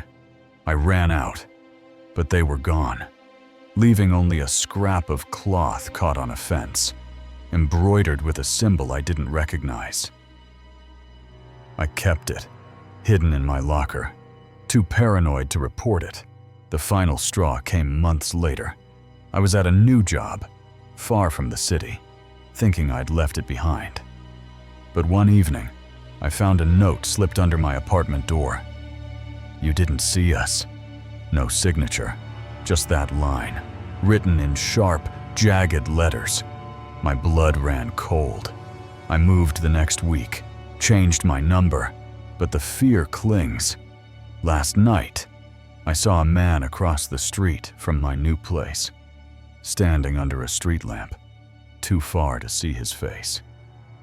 He didn't move, just watched. I don't know if it's them or someone new, but I know I'll never feel safe again, not when the dark hides their blades. The passenger in the back seat. The ER is a chaos of beeps and hurried footsteps, but tonight, it's a rare quiet, the kind that makes you notice the hum of the fluorescent lights. You're at the front desk, checking in patients, your eyes heavy from the night shift. I work night shifts at a hospital, specifically in the ER. I'm the front desk worker that typically checks people in. Each night is a roll of the dice. Gunshots, overdoses, or nothing at all. Though we still see a lot of crazy things here each night, is unpredictable. You're chatting with Amy, your coworker, about mundane things to pass the time, but the stillness feels like it's waiting for something to break. This night started out quiet. We had a few people come and go. Amy steps away for a break, leaving you alone at the counter. The lobby is empty.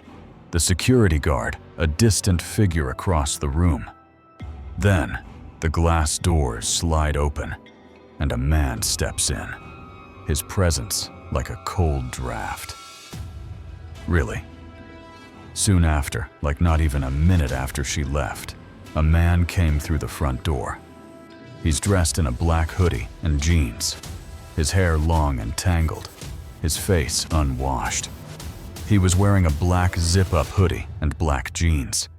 His hair was dark and somewhat long, and looked unkempt, like he hadn't showered, or maybe had just woken up.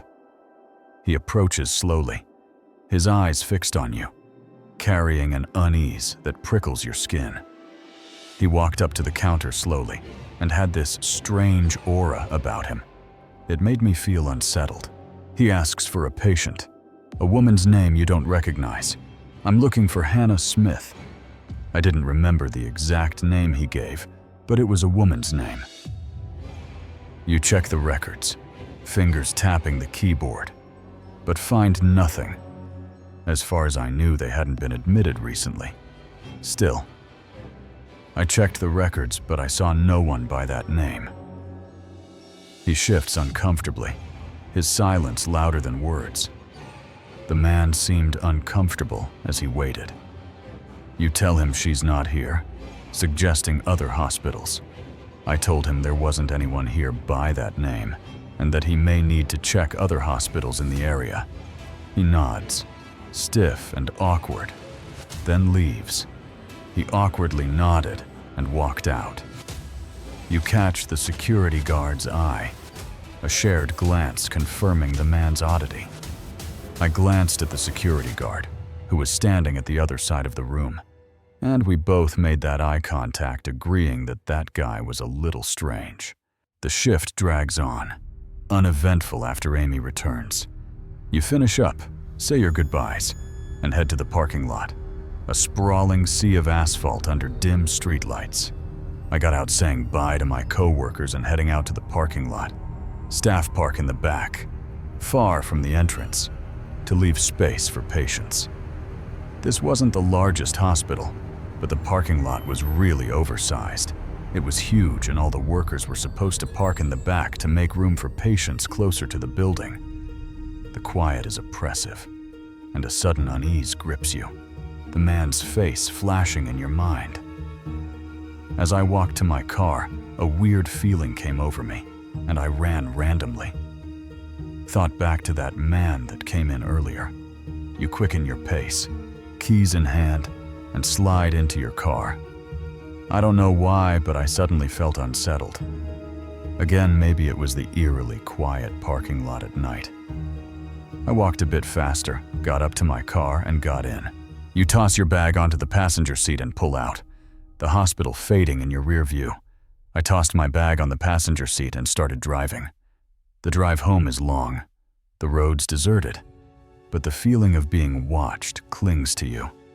I lived about 20 minutes away. The roads were long and empty, but throughout that drive, I still couldn't shake the strange feeling I felt like I was being followed or watched. You check your mirrors, but the road is empty. Yet every time I looked in the mirrors, nobody else was on the road behind me. Your driveway welcomes you, a small relief as you park and head inside, locking the door behind you. When I finally got home, I pulled into my driveway and parked, getting out and going in through the front door. You're barely inside, shoes still on, when footsteps race up your porch, heavy and urgent. The door handle rattles, someone trying to force it open. I hadn't even taken my shoes off yet when I heard footsteps up to the porch. They got right up to the door, and immediately the handle trying to open it. Your lock holds, a habit that saves you. Thankfully, I always instinctively lock the door every time I open or close it. A voice, chillingly familiar, pleads through the door. As soon as they realized it was locked, they stopped. There was a pause before a familiar voice spoke. "Excuse me, ma'am. Can you please open the door? I need help. Please open the door." It's him, the man from the hospital. His hoodie, unmistakable in your mind. It was the creepy guy from the hospital. You freeze, phone in hand, and dial the police. I didn't respond, and shakily took my phone out and called the cops. He flees, his steps fading into the night. Seconds later, the man bolted away. I looked out the peephole and saw him run down the road and disappear in the dark. But confirming it was definitely the same guy with the black hoodie and black jeans. The police arrive, and their words hit like a blow. "Your car's back door was open." When cops arrived, I was hit with probably the most insane, creepy, and downright horrifying information. The back door to my car in my driveway was open, He was in your back seat the entire drive, hidden, waiting. He had been in the back seat the entire drive home, which explains how he got up to my front door so fast. He likely expected you to park in your garage, giving him access to your home. Even more disturbing is that he was probably hoping I'd park in my garage, which would essentially give him access to my entire house. The driveway saved you. That night, parking in the driveway probably caught him off guard and likely saved my life. CCTV footage identifies him, a stranger with an obsession, stalking you for weeks, waiting for an unlocked car. They used the footage from the hospital CCTV to identify the man and found him a few days later. He was some nobody that I'd never met in my life, but he had some strange fixation with me. He had stalked me from outside the hospital for weeks, figuring out which car I drove, and probably just trying to find a night that I accidentally left my car unlocked for too long. He's caught, but his denials haunt you. He only wanted to talk. Even though he was caught, he never admitted to anything, and just repeatedly said that he wanted to talk to me, and that was it. You're safe. But the violation lingers. This was a while ago, but I haven't heard or seen anything about him since. You start noticing things. Cars that linger too long. Shadows in the parking lot. You dig into hospital records, learning he'd been seen before, loitering near the ER, never a patient. Co-workers share stories of odd visitors, their details too close to your own. Was he alone, or part of something larger? A network of watchers? You change your routine, park closer, carry pepper spray. The hospital feels less safe now, its corridors hiding eyes you can't see. You wonder how long he watched, how many nights he tested your car doors. The back seat is empty now, but you check it every time. The memory of his presence, a passenger that never leaves. Somewhere, he's out there, his fixation unquenched, and you pray the next person locks their doors. The man at the glass door. Rain battered the house, a relentless drumbeat that drowned out the world. I was alone, sprawled on the living room couch, the TV's glow the only light in the dark. My parents were gone, leaving me to guard our split-level home at the edge of a quiet, dead-end road. I'd fallen asleep to a movie, the cushions cradling me, when a sound cut through the storm. 2 soft knocks at the front door. My eyes snapped open, my heart already racing. Who would be here? In this downpour, at a house where no one ever visited? I lay still, hoping it was a mistake, a branch against the door. But the knocks lingered in my mind, sharp and deliberate. Our neighborhood was a ghost town, the kind of place where strangers didn't just show up. I pulled the blanket tighter, my breath shallow, as the silence grew heavier, pressing against the walls. Then I heard it. Footsteps, slow and heavy, climbing the stairs to the back deck. The blinds hid most of the sliding glass door, but a narrow gap let the gray morning light seep in. I stared at that gap, frozen, as the steps grew louder. A shadow moved outside, tall and unyielding. My pulse thundered in my ears. Whoever was out there wasn't leaving. They were coming closer. He appeared in the gap. A man, bald, dressed in black, his face blank as stone, his eyes locked onto mine, unblinking, like he'd been waiting to find me. My body went cold. He reached for the door, his fingers testing the handle. The lock held, but his gaze didn't waver. I couldn't move, couldn't scream. He was here, separated by a single pane of glass, and I was alone. A bang shattered the silence, his fist slamming against the door. The glass shook, threatening to give way. I bolted, my bare feet slipping on the hardwood as I ran for the bathroom down the hall. Another bang followed, louder, angrier. I locked the door behind me, my hands trembling, my mind screaming one truth: he wasn't going to stop. Not until he was inside. I live with my parents during the summer. However, they went out of town for some of their friends' wedding, and I wasn't invited, which was fine by me. I didn't know the couple, and having the house to myself felt like a treat. We have a split-level house, and my bedroom is at the front end of it, but the living room was my favorite spot. I stayed up really late watching a movie in the living room. I like that TV better because it's much bigger than mine, the screen casting a warm glow over the cozy space. The couch in the living room is also super comfortable, so I just decided to sleep there for the night, wrapped in a blanket, the hum of the movie lulling me to sleep. I woke up Saturday morning and it was still super dark in the house, the kind of dimness that made the world feel smaller.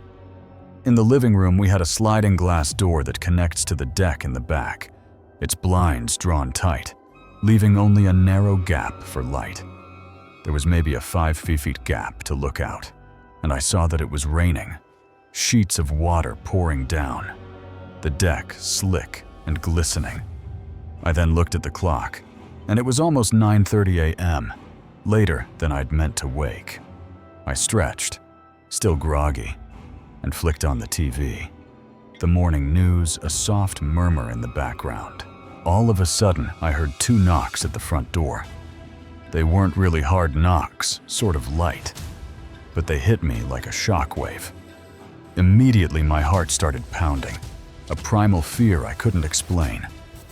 We lived towards the end of a dead-end road, and our neighborhood was very quiet, a place where neighbors kept to themselves and visitors were rare.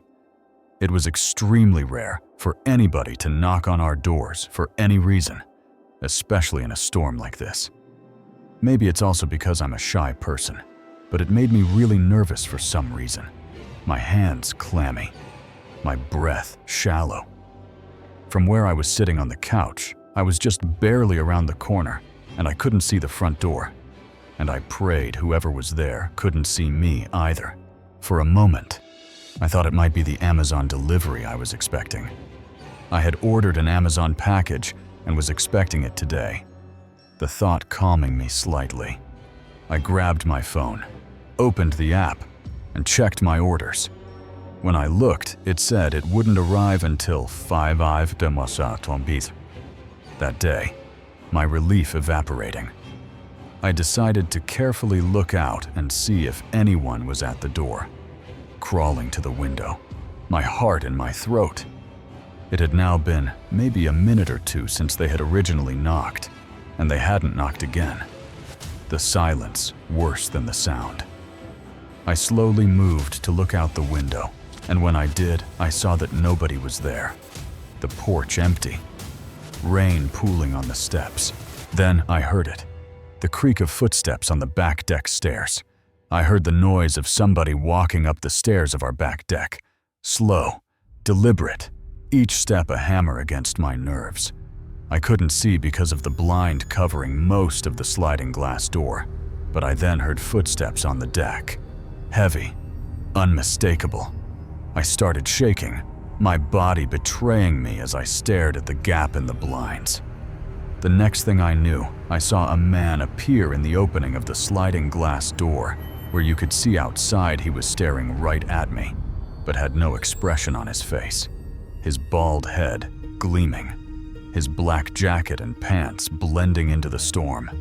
He was staring right at me, his eyes empty, like a predator sizing up prey.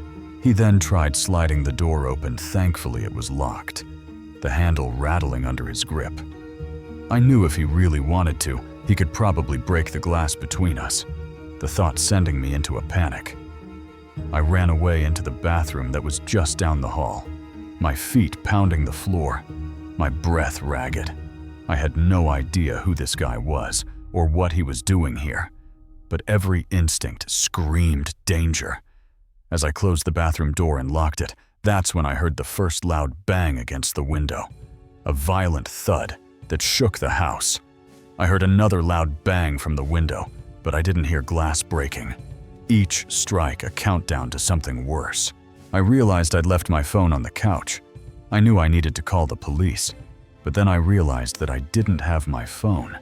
A rookie mistake that could cost me everything.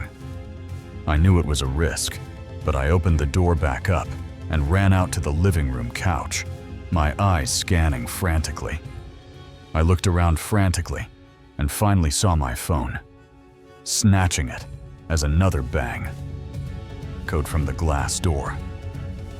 I looked back at the man as I ran. I saw he had been kicking at the glass and trying to break it, his leg rearing back, his face still blank. I got back into the bathroom and locked the door again, my hands shaking as I dialed 911. Then I called 911 on my phone, the operator's voice a lifeline in the chaos. As soon as the operator answered, I told them everything, my words tumbling out, barely coherent. They told me to slow down and repeat what was going on, their calm tone grounding me. That's when I heard the sound of glass breaking, a sharp, shattering crash that made my blood run cold. I repeated what was happening as best I could, my voice breaking as I described the man. Just after that, I heard the sound of the man starting to walk inside the house, his footsteps heavy, deliberate, coming straight for me. He was walking straight for the bathroom that I was in, each step louder, closer. When he got to the doorway, he tried the door, and it wouldn't open because it was locked, the handle rattling violently. I backed into the shower, my body trembling, the curtain my only shield. I backed away from it and went into the shower, curling into a ball, praying the lock would hold. The 911 operator said that they would stay on the line with me, their voice a faint comfort. The man then started to bang on the bathroom door, each hit shaking the frame. My phone suddenly went silent, the screen black. I looked at it and saw that it had died. I hadn't charged it last night. I figured the man was kicking on the door the same way he had been kicking on the sliding glass door, the wood groaning under the assault. I knew he would probably break this as well. It was only a matter of time. I heard him walk away for a minute and then go down the stairs that we had, his footsteps fading, then turning. He was gone for maybe a full minute, and then I heard him return, his presence heavier, more menacing. There was another loud bang against the bathroom door, but this one sounded much harder, like he'd found something solid. I think he had found one of the baseball bats we had in our house or something. The image of him swinging it chilling me to the bone. I grabbed the towels we had in the bathroom and covered myself, a futile shield against the inevitable. I then went into the small bathroom closet we had and closed that door, squeezing into the tight space, my knees pressed to my chest. I just barely fit in there, but I had to do what I could. The darkness swallowing me as I held my breath. The guy hit at the door a few more times, and it really sounded like he was breaking it now, splinters cracking, the frame giving way. Then, a new sound, loud, authoritative knocks at the front door. It was the noise of a loud knock on the front door, followed by a shout. I could barely hear someone shouting police, the word cutting through my fear like a blade.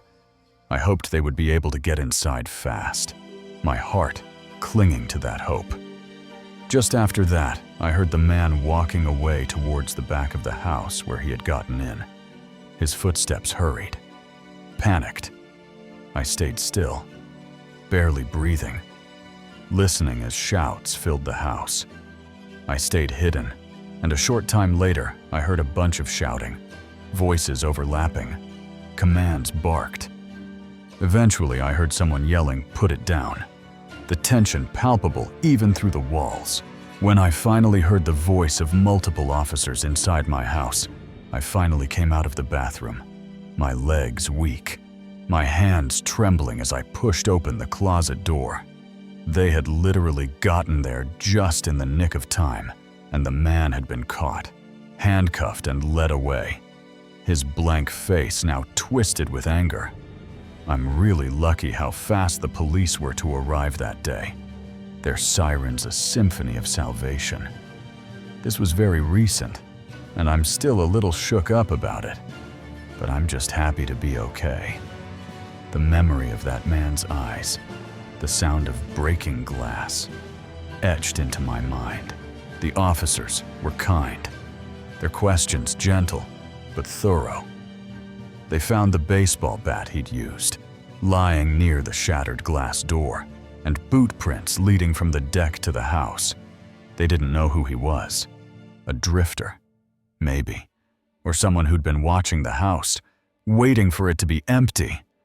The thought made my stomach churn. My parents rushed home when I called them, their voices shaking over the phone.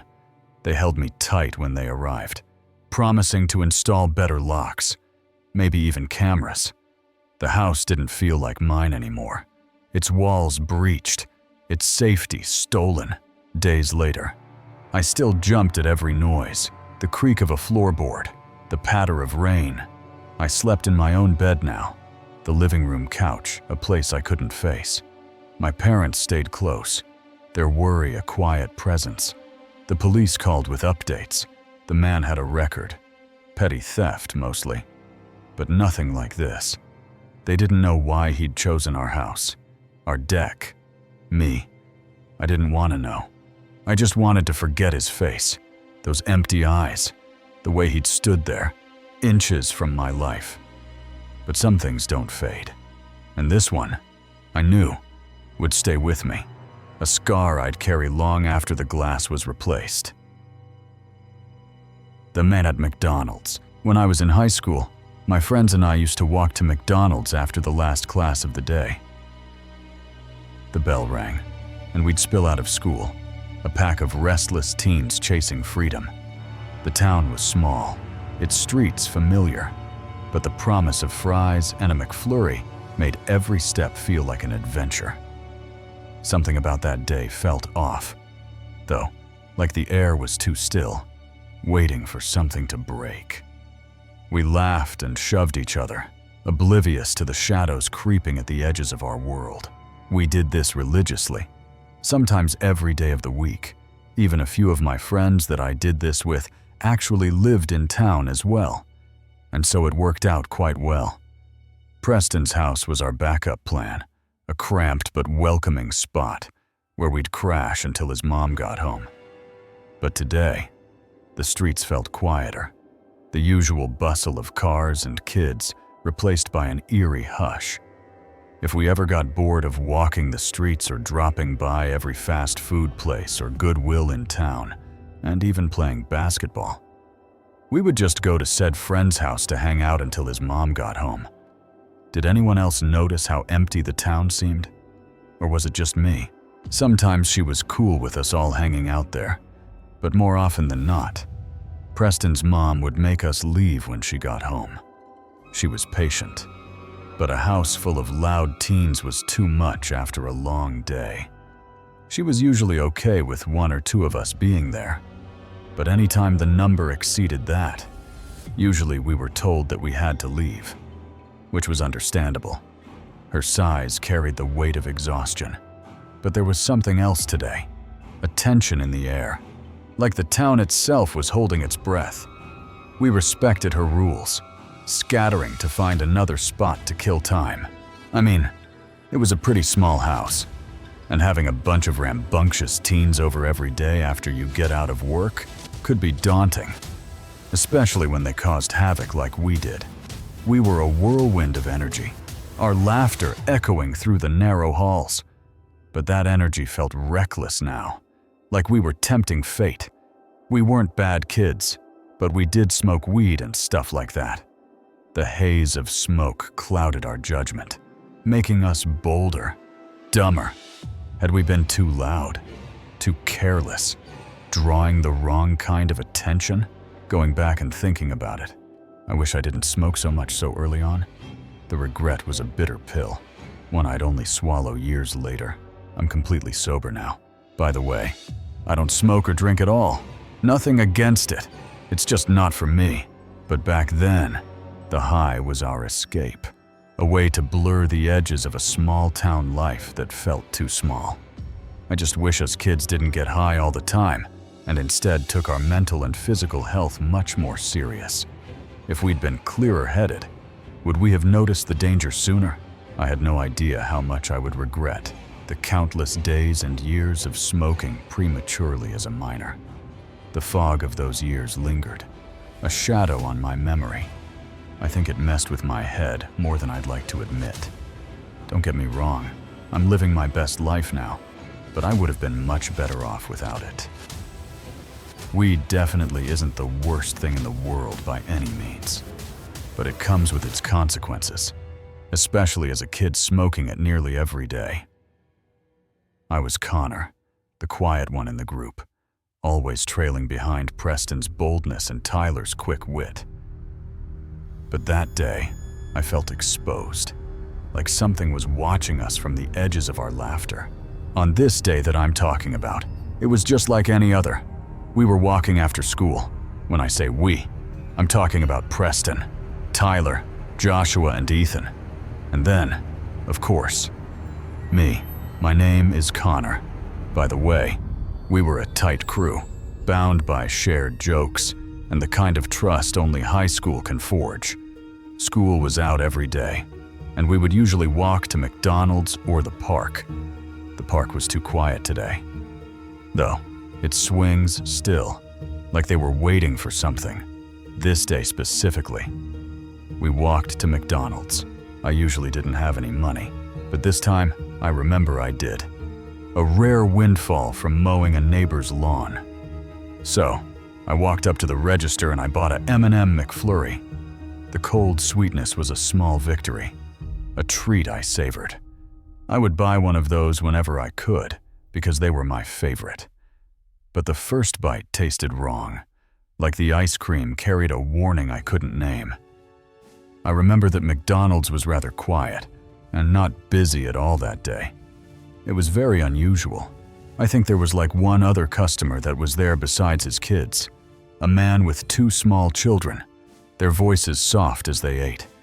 And even then, I think they left shortly after we got there. The restaurant felt hollow, its usual chaos replaced by a stillness that pressed against my skin. Why was it so empty? Of course, we took this opportunity to be loud and obnoxious pigs. I mean, it was only right. We had the McDonald's to ourselves, and we were all high. Our laughter echoed. Too loud, too reckless, like we were daring the silence to respond. That excitement was only short-lived. Though, because after a few minutes of us causing a scene, a man came over to us. He emerged from the shadows near the counter, his step slow but deliberate. He had long brown hair, was old, and had a creepy demeanor to him. His eyes were too bright, like they saw things we couldn't. He introduced himself as Billy. The name landed like a stone, heavy with unspoken threat. Something about him was wrong, like he didn't belong in the fluorescent light of the restaurant. I don't know why, but when he said his name, Preston started to burst out laughing. Preston's laugh was infectious, a wild thing that broke the tension. I'm not going to lie. That triggered a chain reaction and spiraled the rest of us into a small chuckle. Preston was legit dying laughing, though, and he couldn't contain himself at all. But the air shifted, the humor turning sour under Billy's gaze. I felt bad for the man, but I really couldn't help it. It was just funny. You guys might not get why it was so funny, but let me explain something. This guy kind of looked like an incest hillbilly. So, when he said his name and it matched out to be with what he looked like, we died inside laughing. That's when the creepy man stood there and gave Preston this menacing look. His eyes narrowed, a predator sizing up its prey. I swear I could see Preston sweating and regret out of the corner of my eye. without even looking at him. The room felt smaller, the walls closing in as Billy's stare pinned us. I swear I even heard him gulp when the man tightened up his menacing eyes onto him.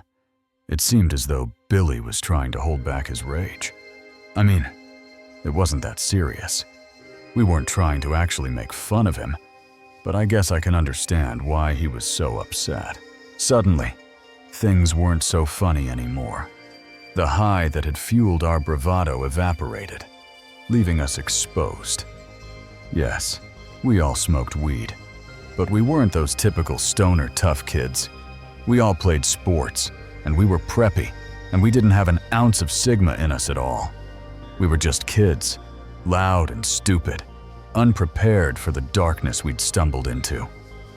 What I'm trying to say is we were not ready for what this man had in store for us, especially me. I was never the confrontational type.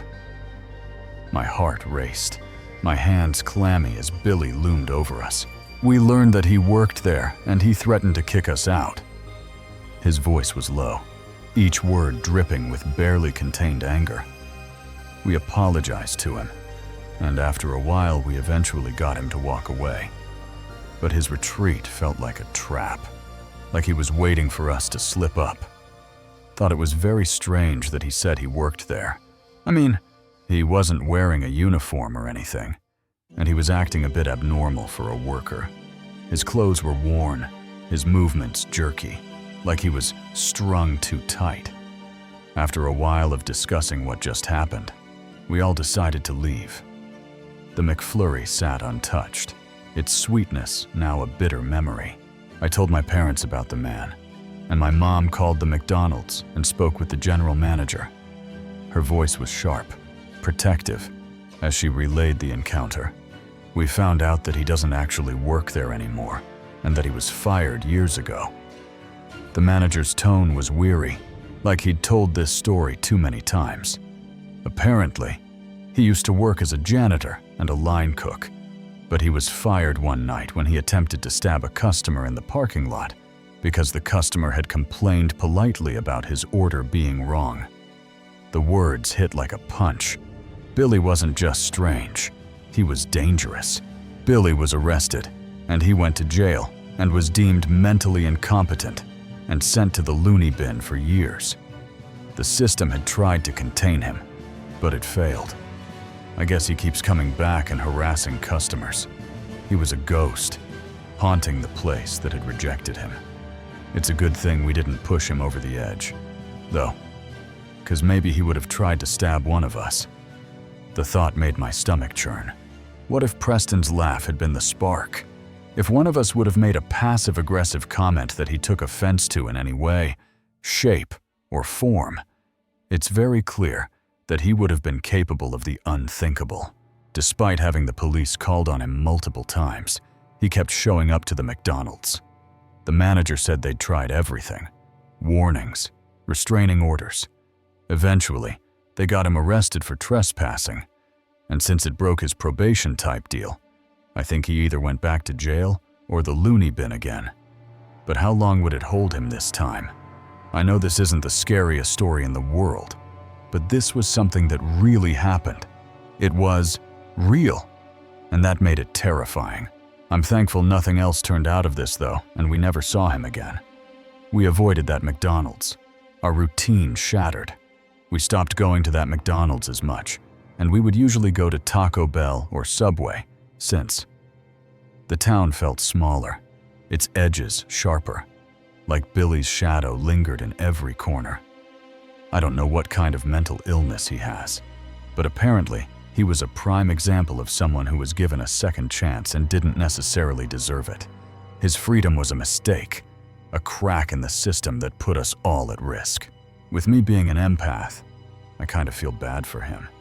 His pain was real, a tangled mess of broken thoughts and rage. But at the same time, at some point, something has to happen. We have to keep this man off the streets for good and keep people safe. I couldn't shake the image of his eyes, the way they'd locked onto Preston, hungry for something I didn't want to understand. I don't know who hired him, or who decided to give him a second chance, or even the person that got the final say in making him a free man. But I'm not so sure it was the right thing.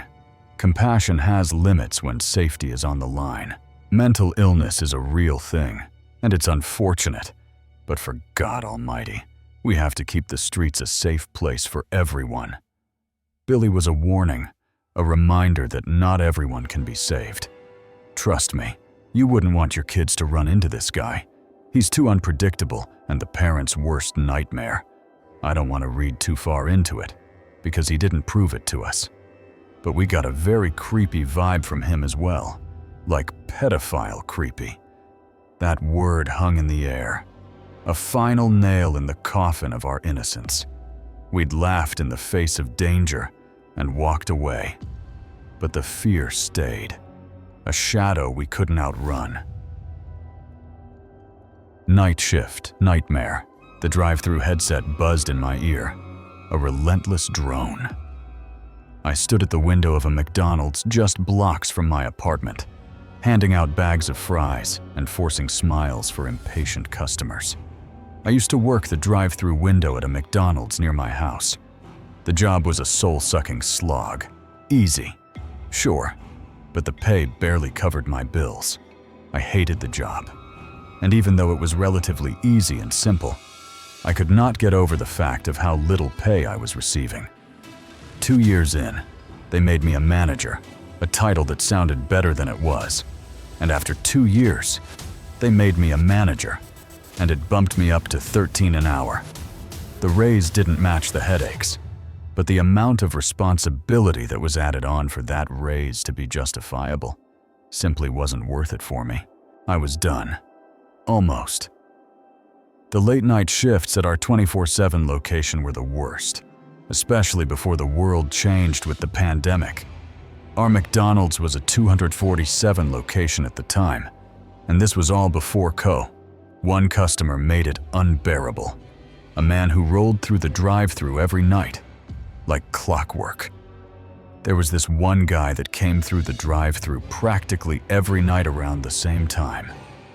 His voice crackled through the speaker, smooth and overly familiar, always laced with flirtation. He would call me pretty, ask for my number. I shut him down, politely at first, but he never stopped. No matter how many times I told him I wasn't interested, he persisted. His persistence was chilling. Most people would take the hint, but not this guy. Gregory. I later learned. I got to give it to him. Though, as uncomfortable as he made me, his persistence was insane. For months, he kept at it, his car idling under the neon glow, his words a daily assault. I mean it, every single day for months he did this. I tried to laugh it off, to keep it professional, but it wore me down. As uncomfortable as he made me, his persistence was unmatched with anything that I'd ever seen in my life. Then came the night I broke. It was a brutal week. The fryer broke. We were understaffed, and my patience was paper thin. Eventually one day, though, I was having a particularly bad work week, and having a really horrible night on top of it. Gregory's car pulled up, his usual smirk visible through the window. When he leaned out, asking me out again, something snapped. So I kind of snapped on him when he asked me out for the millionth time. "Get the hell out of here and don't come back, you creep," I hissed, shoving his bag at him. "Get the hell out of here and don't come back, or I'll have you trespass and you'll be arrested for harassment." I flashed a sharp smile, expecting him to slink away. I gave him his food and gave him a conniving smile. I regretted it instantly. My outburst wasn't me. I prided myself on staying calm, professional. I kind of had an instant regret moment because I don't like to act like that. And normally I wouldn't. Yelling felt wrong, unladylike, and I cringed at my loss of control. I know it's not ladylike to act like that, so I was embarrassed. I figured he'd drive off, embarrassed himself, and that would be the end. The guy drove off, and I thought that was going to be the end of it. But Gregory wasn't done, not by a long shot. I thought he would get the memo after that. But I should have known better with how persistent he was. Minutes later, the kitchen door swung open. Unfortunately, that was nowhere near the end, because within a matter of a few minutes, he was right in front of my face. He was there, inside, standing in the kitchen area where I worked. I mean, literally. He walked inside, and he even came to the kitchen area I was standing. The restaurant was nearly empty. The dining area closed hours ago. The restaurant part of the McDonald's I worked at closed at 8:00 p.m. Only 2 co-workers were with me, a nervous teenage boy and a 16-year-old girl, both useless in a crisis. There were only 2 other workers there, one of which was this nerdy guy who would not be able to protect me at all. And lastly, the other person that was there was this younger girl. My heart plummeted. Gregory's presence filled the room. His eyes locked on me, unblinking. I was in deep, now regardless, and my heart sank below my chest. Someone, probably another manager, had forgotten to lock the front door after closing. Whoever left last didn't lock the door like they were supposed to at 8:00, which was Dylan. I'm pretty sure. His voice was low, menacing, as he stepped closer. He threatened me, and he said he had a gun. He didn't show it, but his hand hovered near his jacket. He didn't pull it out yet, but he said if any of us attempted to call the police, he would use it on us. The air was thick with fear. My coworkers froze, their faces pale. They were probably both just as scared as I was, if not even more. I raised my hands, trying to calm him, my voice steady despite the panic clawing at me. I tried my best to defuse the situation to get him to calm down. For 15 agonizing minutes, I talked him down, promising we wouldn't call the police. It took like 15 minutes of this to eventually get him to leave. Finally, he backed toward the door, his gaze never leaving me. He eventually walked himself out after a long 15 minutes of convincing him that I won't call the police. I should have stopped there. The moment he stepped outside, I locked the door, my hands shaking. I locked the door immediately. But anger surged, hot and reckless, and I couldn't hold it in. But not before yelling at him and calling him for acting the way he did. "You're a pathetic loser," I shouted through the glass. "That's why your ugly fat slob ass will never have a girlfriend. You weirdo insult." I screamed. It was a mistake. I just had this pent-up anger and it came out of me almost unwillingly. Gregory spun around, his face twisted with rage, and charged back toward the door. He turned around immediately and started running back towards the store. We ran. I grabbed my coworkers and bolted to the back, where a door connected our McDonald's to a Marathon gas station next door. So, this McDonald's was connected to a gas station, and in the back, they had a door that opened up to either McDonald's or the Marathon gas station.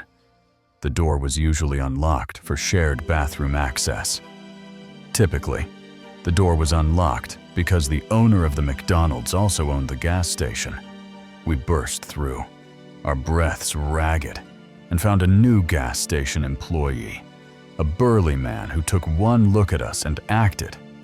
Evidently, they had a new hire working late shift that night right next door, and it just so happened that he was a bigger, masculine-looking man. He was our lifeline. The man ushered us into a storage room, locking the gas station's main entrance. He took control from there. He helped us hide in the back, and he sent the store into lockdown. He showed us a hidden exit in the corner, a maintenance door I'd never noticed. We escaped through a secret hidden door in the corner of the store. Against everyone's protests, I sprinted to my car. parked in the far corner of the lot. I was able to run off and get in my car and speed off despite everyone telling me not to. Fear drove me. I had to get out. I just felt like I had to run. The tires screeched as I peeled out. My car was on the opposite side of the lot from Gregory, giving me a head start. Luckily, my car was in the back corner of the lot, which was a complete opposite side of which this guy was on.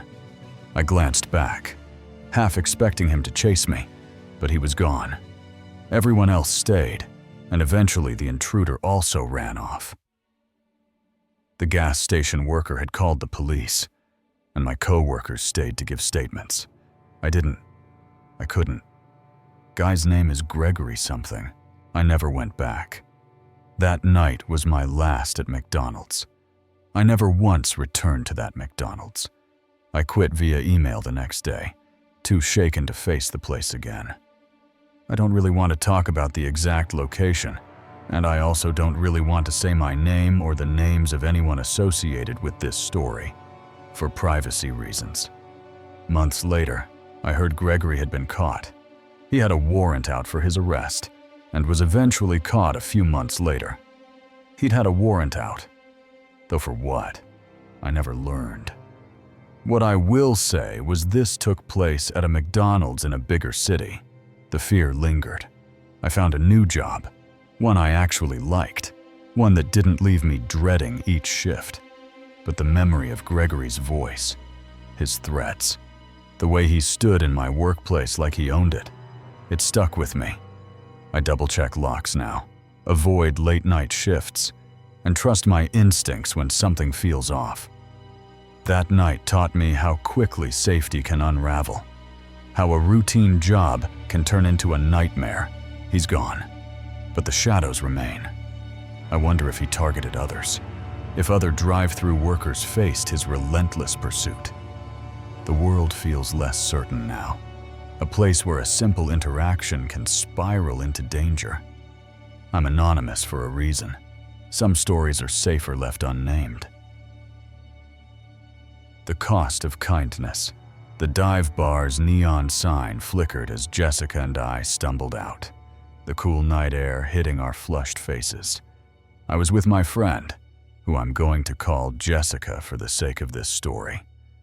She was my best friend all throughout high school. We'd been inseparable since our teenage years, always there through heartbreaks and triumphs. We were really close and always had each other's backs on everything, especially when it comes to stuff like this. The bar was nearly empty, its jukebox humming faintly, a perfect start to our week-long getaway. We were having a girls' night out at this little dive bar in town, but the drinks had hit harder than expected, and as we laughed under the streetlights, I realized driving home wasn't an option. Something about the quiet streets felt off, like the town was holding its breath, waiting for us to make a move. Jessica's arm looped through mine, steadying me as we giggled about our bar tab. We had both just taken time off of work, and we were planning on hanging out all week for a little getaway, if you will. Our week was meant for freedom, no work, just us, and the open road. We left the bar as we had already been there a few hours, and probably had a few too many to drink. I wobbled, the world tilting slightly. I realized when I stood up that it was probably not the best idea for me to drive. So Jessica offered to take me home, but our stomachs growled, demanding food. We came to the conclusion that we were hungry, though, so we agreed to get McDonald's. McDonald's was just a block away, its golden arches glowing like a beacon. We decided to walk, the night air a chance to clear our heads, unaware that our choice would lead us into something we'd never forget. The sidewalk stretched ahead, lined with shuttered shops and flickering streetlights. We actually ended up walking there rather than driving, because it was just down the street, and it was going to be fun too. Walking felt right, a way to sober up and stretch the night a little longer. It wouldn't have been smart to drive such a short distance, when in reality it was already iffy as to if we should have been. I'd sworn off drunk driving years ago. The memory of 2 family members killed by reckless drivers etched into my heart. I'm huge on not drinking and driving. Everyone swears it the same way, but I've lost 2 close family members from drunk drivers, so I've always swore to myself after that I would never partake in it no matter what. Jessica knew my stance and promised she was fine, her confidence reassuring.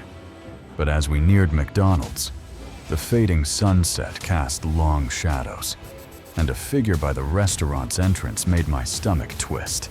The McDonald's parking lot was dim, its light struggling against the encroaching dusk. Anyways, we got to the McDonald's, and we were worried the lobby was going to be closed. But we still took the risk of walking, and thankfully it wasn't. The lobby was open, a small victory, but the scene outside was unsettling. But when we got there, it was rather dark. The sun was finally setting, and what little light we had left was fading away by the second. A man sat slumped against the glass window, his clothes tattered, his posture weary. There was a man sitting outside. He looked to be homeless or stressed out, or maybe both. He stirred as we approached, his eyes locking onto us with a desperate glint. He walked up to us, and he asked if he could ask us a question. He asked for $20, and I told him I didn't have the money, and that I needed it for McDonald's. His voice was soft, almost pleading, but something in his gaze felt too sharp, too hungry. We brushed past him, ordering our food quickly, the fluorescent lights harsh against our buzz. He walked in, and we got our food, and I ate like half of it. I only ate what my stomach could handle. My fries sat untouched, and guilt tugged at me. Instead of throwing out my fries that I barely touched, I handed them off to the man that was outside. He took them with a nod, but his eyes lingered. He seemed grateful, but he tried once more. "Hey, what about $15? Please, I'm really starving. I would truly appreciate it more than you know," he said. Jessica had covered the bill, leaving me with a $10 bill. Jessica ended up buying the food for me, so I still had a $10 bill that I figured was better off with him. So I gave it to him with a smile, and I started walking away. I turned away, expecting gratitude, but his next words stopped me cold. This act of kindness was about to cost us more than I could have imagined. His voice cut through the night, sharp and venomous. "Are you kidding me? Bitch," he said. I froze, my heart pounding as I faced him. I turned around in disbelief at what I just heard. He was pissed off because I only gave him $10 when he asked for 15. His face twisted with anger. The fries scattered on the ground. I explained to him that it was all I had and how he should be grateful. My voice shook, but I stood my ground. I actually then demanded that he give me my money back, which probably wasn't such a great idea and not really worth the hassle. But I was just so pissed off in the moment. His laughter was cruel, mocking. "You want your stupid money? You dumb hoe. Come get it then." He then put the money in his pants and told me to come get it. Jessica grabbed my arm, pulling me back as his taunts grew darker, his words laced with threats too vile to repeat. We were in over our heads, and he wasn't stopping. We turned and walked away, our steps quickening as his voice followed us. He then started following us, and he started screaming at us. The street, once familiar, felt like a trap, its shadows closing in. It was almost unintelligible, but I could make out some of what he was saying. He was basically calling me names over and over and saying things I don't really care to repeat, like threatening to sexually assault me and a bunch of other crazy. His threats echoed, each word a stab of fear. It got to the point where we had to start running, and I called the police and started crying. My fingers fumbled with my phone, tears blurring my vision as I dialed 911. Jessica's hand gripped mine, urging me forward as we ran. The man's shouts fading, but his presence still too close. He was kind of old and frail, and also probably malnourished and dehydrated. So, it wasn't too hard to get away from him. We ducked into an alley, breathless, praying we'd lost him in the dark. The police arrived, their lights flashing in the quiet street. But the man was gone. The police said they couldn't find him that night, and we didn't want to keep waiting around. So we ended up letting it go. Their words were hollow, promising to keep an eye out, but offering no real comfort. They weren't going to put out a warrant out for something like that. So, all they could really do was keep an eye on things. Jessica and I huddled in her car, the adrenaline crashing, leaving only fear and violation. I just remember feeling so violated when he was talking to us like that. I genuinely believed I was going to have to fight for my life. The memory of his words, his rage, clung to me like damp clothes. And I know Jessica and I could have probably beat him up together, 2 against 1. But you never know what someone's capable of. We drove home in silence, the joy of our getaway tainted by a stranger's cruelty. The rest of our week was subdued, the incident a shadow over our plans. I avoided that McDonald's, its parking lot now a place of dread. Jessica and I talked it over, dissecting every moment, wondering what we could have done differently. Had he been waiting for someone to target? Or was his anger a spark from something deeper? I started noticing things. Men lingering too long near bus stops, eyes that seemed to follow us in stores. The town, once a safe haven, felt exposed, its edges frayed. I bought pepper spray, tucking it into my purse, and Jessica insisted we stick to well-lit places. One night, I swore I saw him again, a figure in a tattered jacket across the street, but he vanished before I could be sure. The uncertainty gnawed at me, a reminder of how quickly kindness could turn to chaos. Jessica was my rock through it all, her presence a shield against the fear. We made a pact to never let that night define us, to reclaim our week with laughter and adventure. We drove out of town, finding solace in a nearby lake, its calm waters a balm for our nerves. But the incident changed us, made us sharper, more aware of the world's unpredictability. I reached out to a counselor, needing to unpack the violation, the way his words had burrowed into my sense of safety. Jessica joined me for a self-defense class, our punches and kicks a way to take back control. The police never found him, their final report a formality. But I learned to trust my instincts, to listen when something felt wrong.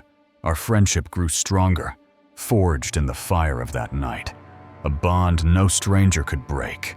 Months later, I passed that McDonald's again, its lights bright, but its memories dark. I wondered about the man, what drove him to such rage, what life had shaped him into someone who'd turn on a small act of kindness. I'd never know, and maybe that was okay. The world was unpredictable. Yes, but it was also full of people like Jessica who'd run with me, cry with me, fight for me. I started volunteering at a local shelter, wanting to understand the struggles that might lead someone to that parking lot. It didn't erase the fear, but it gave me purpose, a way to turn pain into something meaningful. That night taught me the cost of kindness, but also its power, to connect, to heal, to remind us we're never truly alone. And if I ever saw him again, I'd be ready, not with anger, but with the strength I'd found in myself and my friend. The sound through the wall. We lived in a connected townhouse with our 2 units abutting each other. My home was a haven, shared with my young daughter, its walls a shield against the world. But some walls are thinner than they seem. Our street was lined with beautiful flowering trees, and it was quite nice. But Providence is weird in that the conditions of the houses and little neighborhoods can vary drastically street by street. The charm of our block was deceptive, a fragile veneer over the city's rough edges. Danger didn't announce itself. It crept in, silent and unseen. We were near a few rough neighborhoods, but I felt relatively safe in my new home. I'd convinced myself we were untouchable, cocooned in our routine, until the night the walls betrayed us. I saw a Facebook post with a safety tip to put your car keys next to your bedside. So, if anything ever happens, you can press the alarm and scare an intruder off. The advice was simple, almost silly, but it stuck with me. I wasn't one for paranoia. So why did I listen?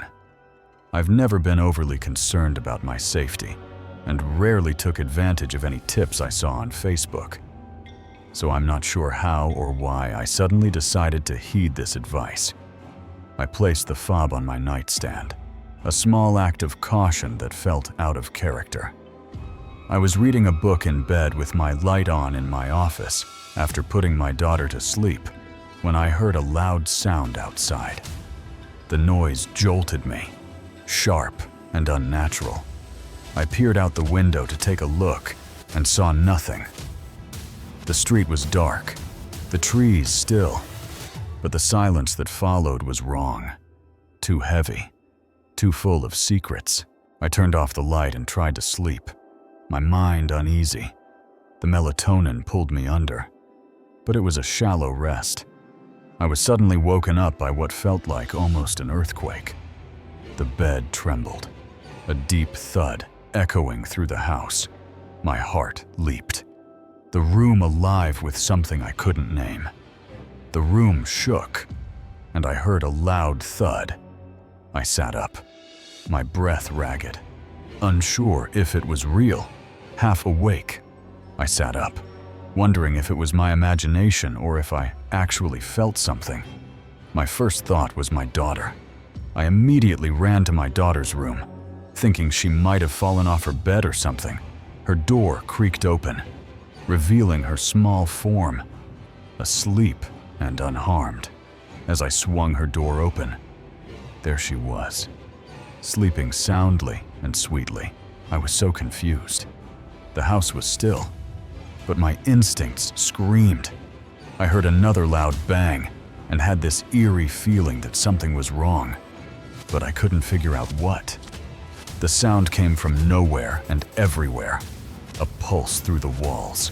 Something was happening, and I was too close to it. I grabbed my car key fob and took it downstairs as I nervously inspected the first floor. My fingers hovered over the alarm button, ready to act.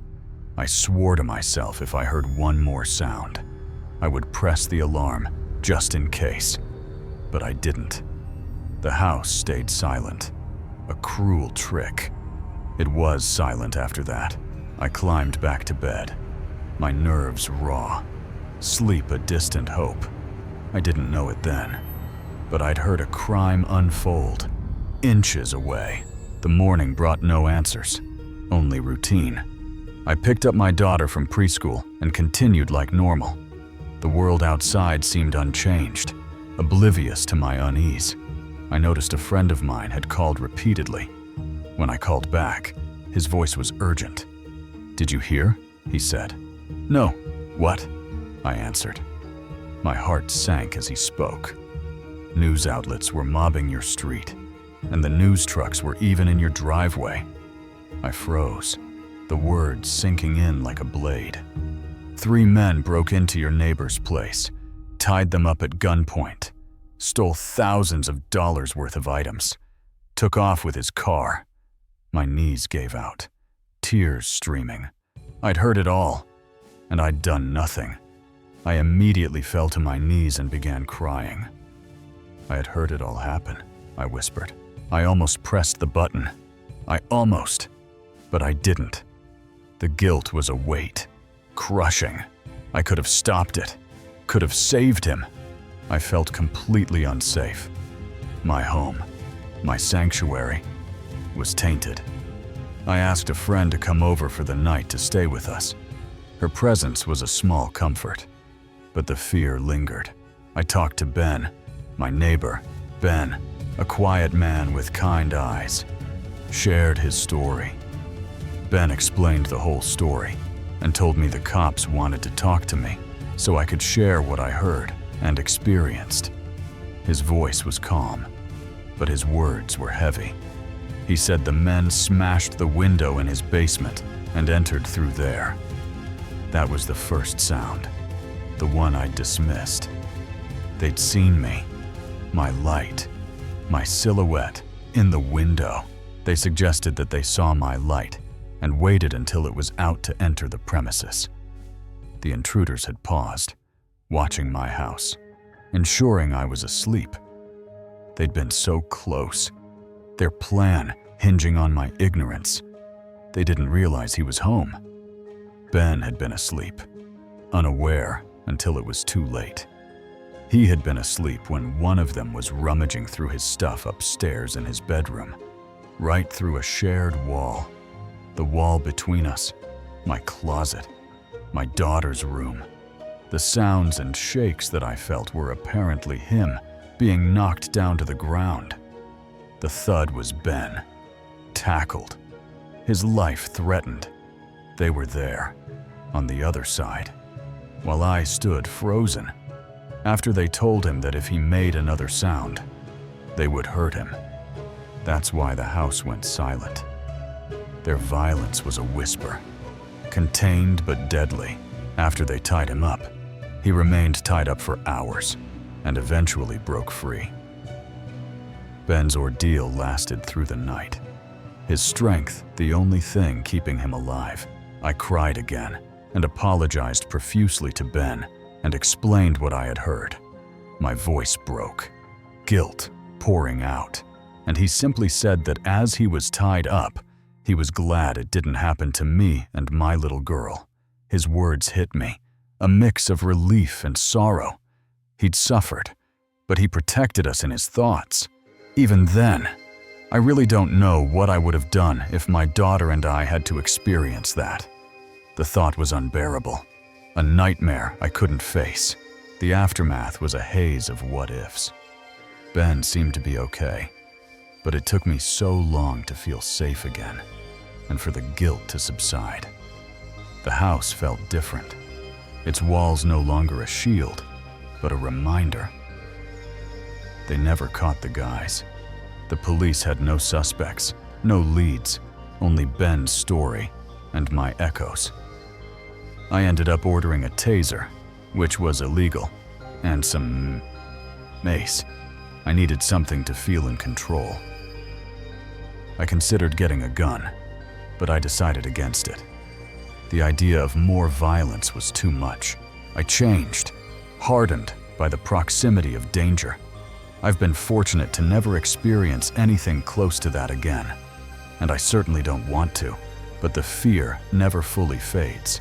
I live with my instincts now. I keep the fob by my bed, check the locks twice, listen to every sound. The walls are my sentinels, but they're not enough. I told Ben I'd be vigilant, and he nodded, his smile tired but genuine. We survived, but survival isn't peace. The street still blooms with flowers, but I see its shadows now. What if they'd chosen my door? The police warned me to stay alert, but how do you guard against ghosts? Some nights, I hear the thud again, feel the shake, and I wonder if I'll ever stop listening for the next sound through the wall. Thank you for listening till the end. Tomorrow, if you hear a knock at 3 a.m. tonight, don't answer it. Maybe the next story is coming. Symbiotes for you. See you the Symbiotes in your next nightmare.